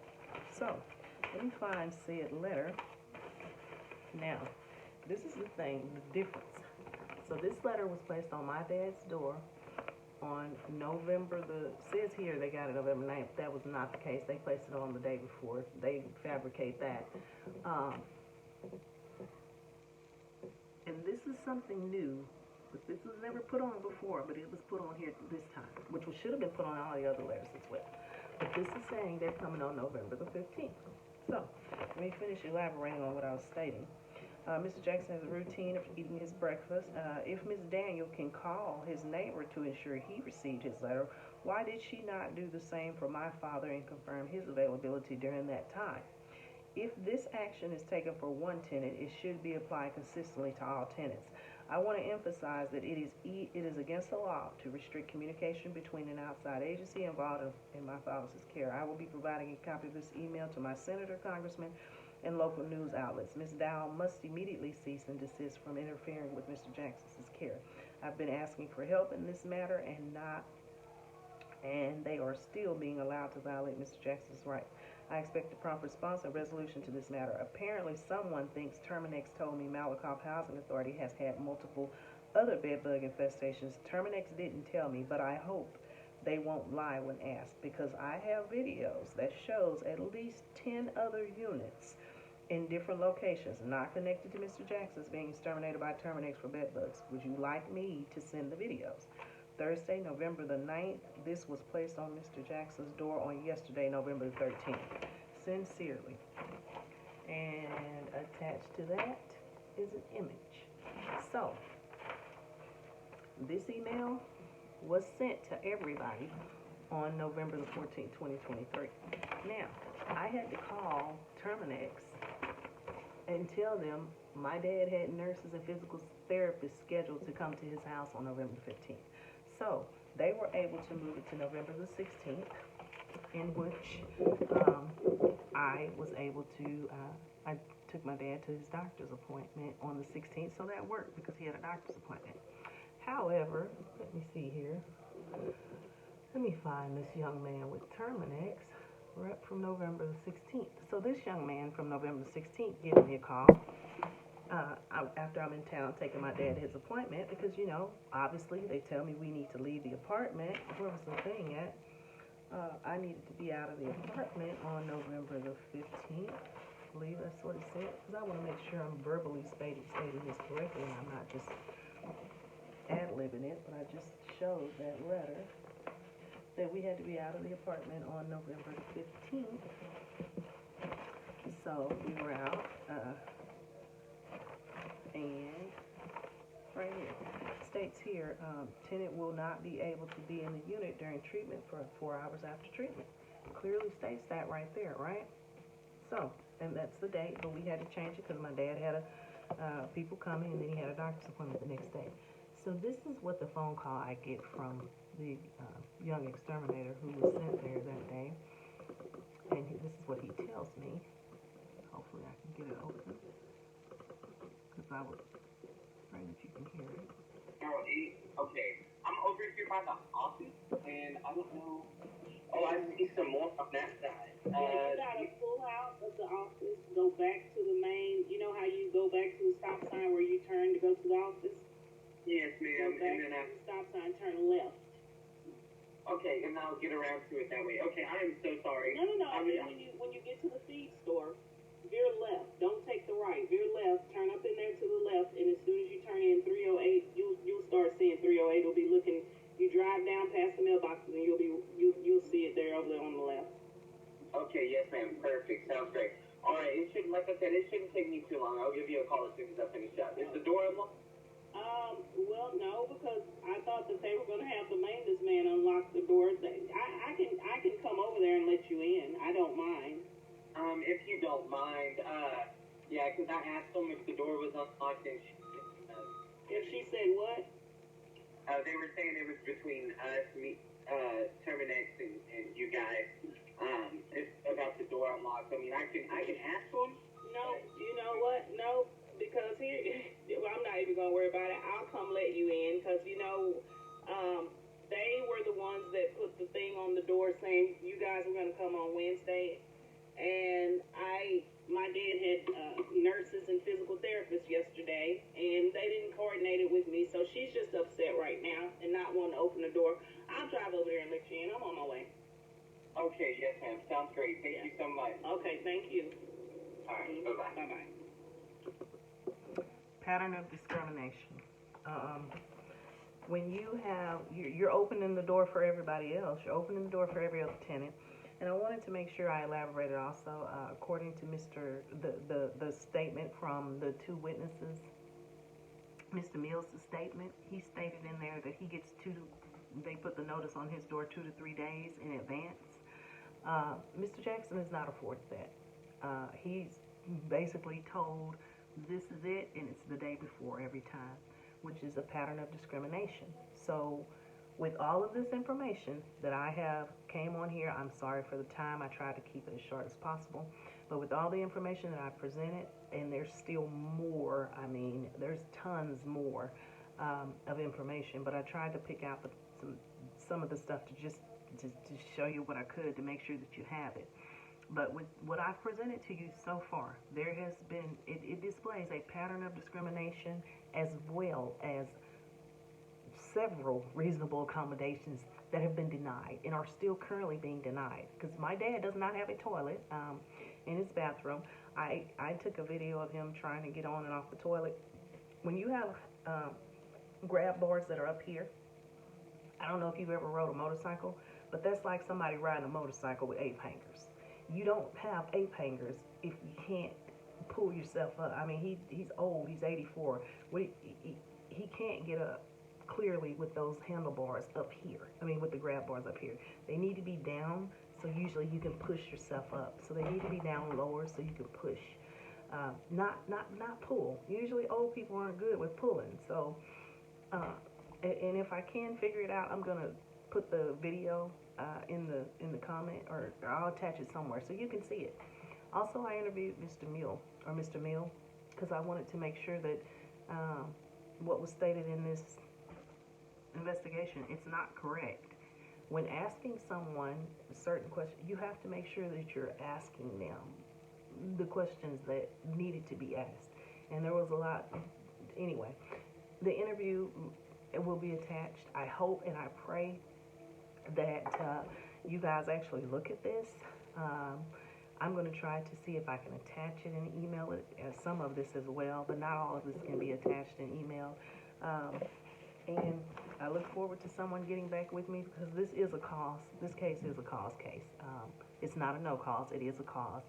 And I was under the assumption, the September 26th email that I sent to Ms. Washington, I was under the assumption that all my attachments were sent, but apparently she did send me an email back, I believe, September 27th. I did not see it until I was going back through my emails, and I saw where she said the attachments did not come through. So I definitely need to make sure you guys get these attachments, because there is proof that the reasonable accommodation, that second letter, was received by the respondents and their representative. She represents them, so she is the respondent. Oh, last thing too, the lawyer, the statement in the investigation that was stated, the lawyer stated that we had that conversation. That's not true. That's not what that conversation was about. And I do have that recorded as well. I really don't want to make this interview too long, but we'll put it on just to cover that part.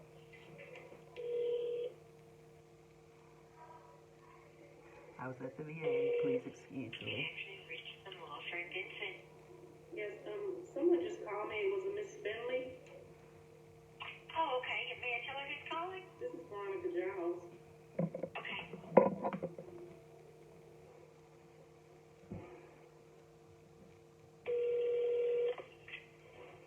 Miss Giles? Yes, ma'am, Miss Bentley. I'm at the VA. I'm sorry. It's kind of... That's okay. I couldn't tell if you could hear me. I thought I didn't check that number. Maybe I didn't get the right number. No, I'm in the VA right now.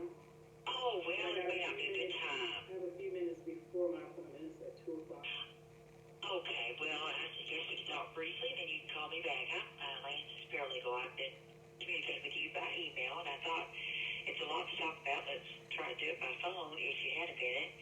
But I see that things are, for now, getting done. You've got the Terminex over there. And I do want to say that when we spoke by email and I said we would get back to you, it was longer than I anticipated for us to get back to you, and I do apologize. We were doing some research, and what we were finding out was that the organic was just not going to do the job. And so in the meantime, we were trying to get a phone call with the TWC reps, and she had it scheduled with us twice and then had to reschedule. She went on vacation, and then I think the second she was able to, she had to when she Stepped in the bathroom to talk to us. we want to get with her on what she believes a reasonable accommodation is when What rep is that? I'm sorry. What was this again? That you're trying to go ahead to get to talk to? we were trying to speak with, I believe she's with TWC, and, or let me double check her agency. There's so many of them. I don't think that she's with HUD. Let me look here. And we did have phone calls scheduled, and then it got rescheduled, and then that one got canceled. And we wanted to get with her on this problem we were running into with this. Yeah, she's with TWC. Well, the Damascus earth is known to usually work. It's not something that you use to rid them when you have the problem. It's something that you would be able to put down to prevent any other problems once you've rectified the issue. What we learned in our research and talking with the pest control people and just doing some internet search, which we all try to do, and we also that, is that it really only lasts for about 24 hours. There's something going on over there where, well, we know one thing that happened. I think it was due to be done at the 3-month mark, and that did not happen. And then now we were at about the 6 months, so unfortunately it was within that period of time where you could get them to What was due to be done at a 3-month mark? the actual chemical version, not the organic. Okay, well, you need Terminex coming back out to actually treat at the 3 months? Should have been done? Yes. Yeah. Well, and at this point, That was your concern about the chemicals. So well, wait a minute. Let me make sure I clarify this. Terminex did not use that chemical. What they used was steam. And had that been told to me that they were coming out at 3 months, they would have steamed. They wouldn't have used the chemical. So that would have been acceptable. But at this point, I'm not even going to deal with Damascus earth. We're going to have to more than likely use a Terminex to deal with this. You know, I was trying to do something cost effective, but yeah, I think we're past that now. So we are, and I'm glad that you went ahead and got them on it because there's something going on now. From what we can tell, we did replace the bed, and at least the bedroom was cleared out completely, and then you've refurbished that with a new bed and mattress. I refurnished the living room furniture as well. I threw out his TV stand. I put a new TV stand in there. We got a new dresser. It's a 1-bedroom apartment, so I mean, to somebody else, it's probably like, oh, that's not a lot of furniture, but it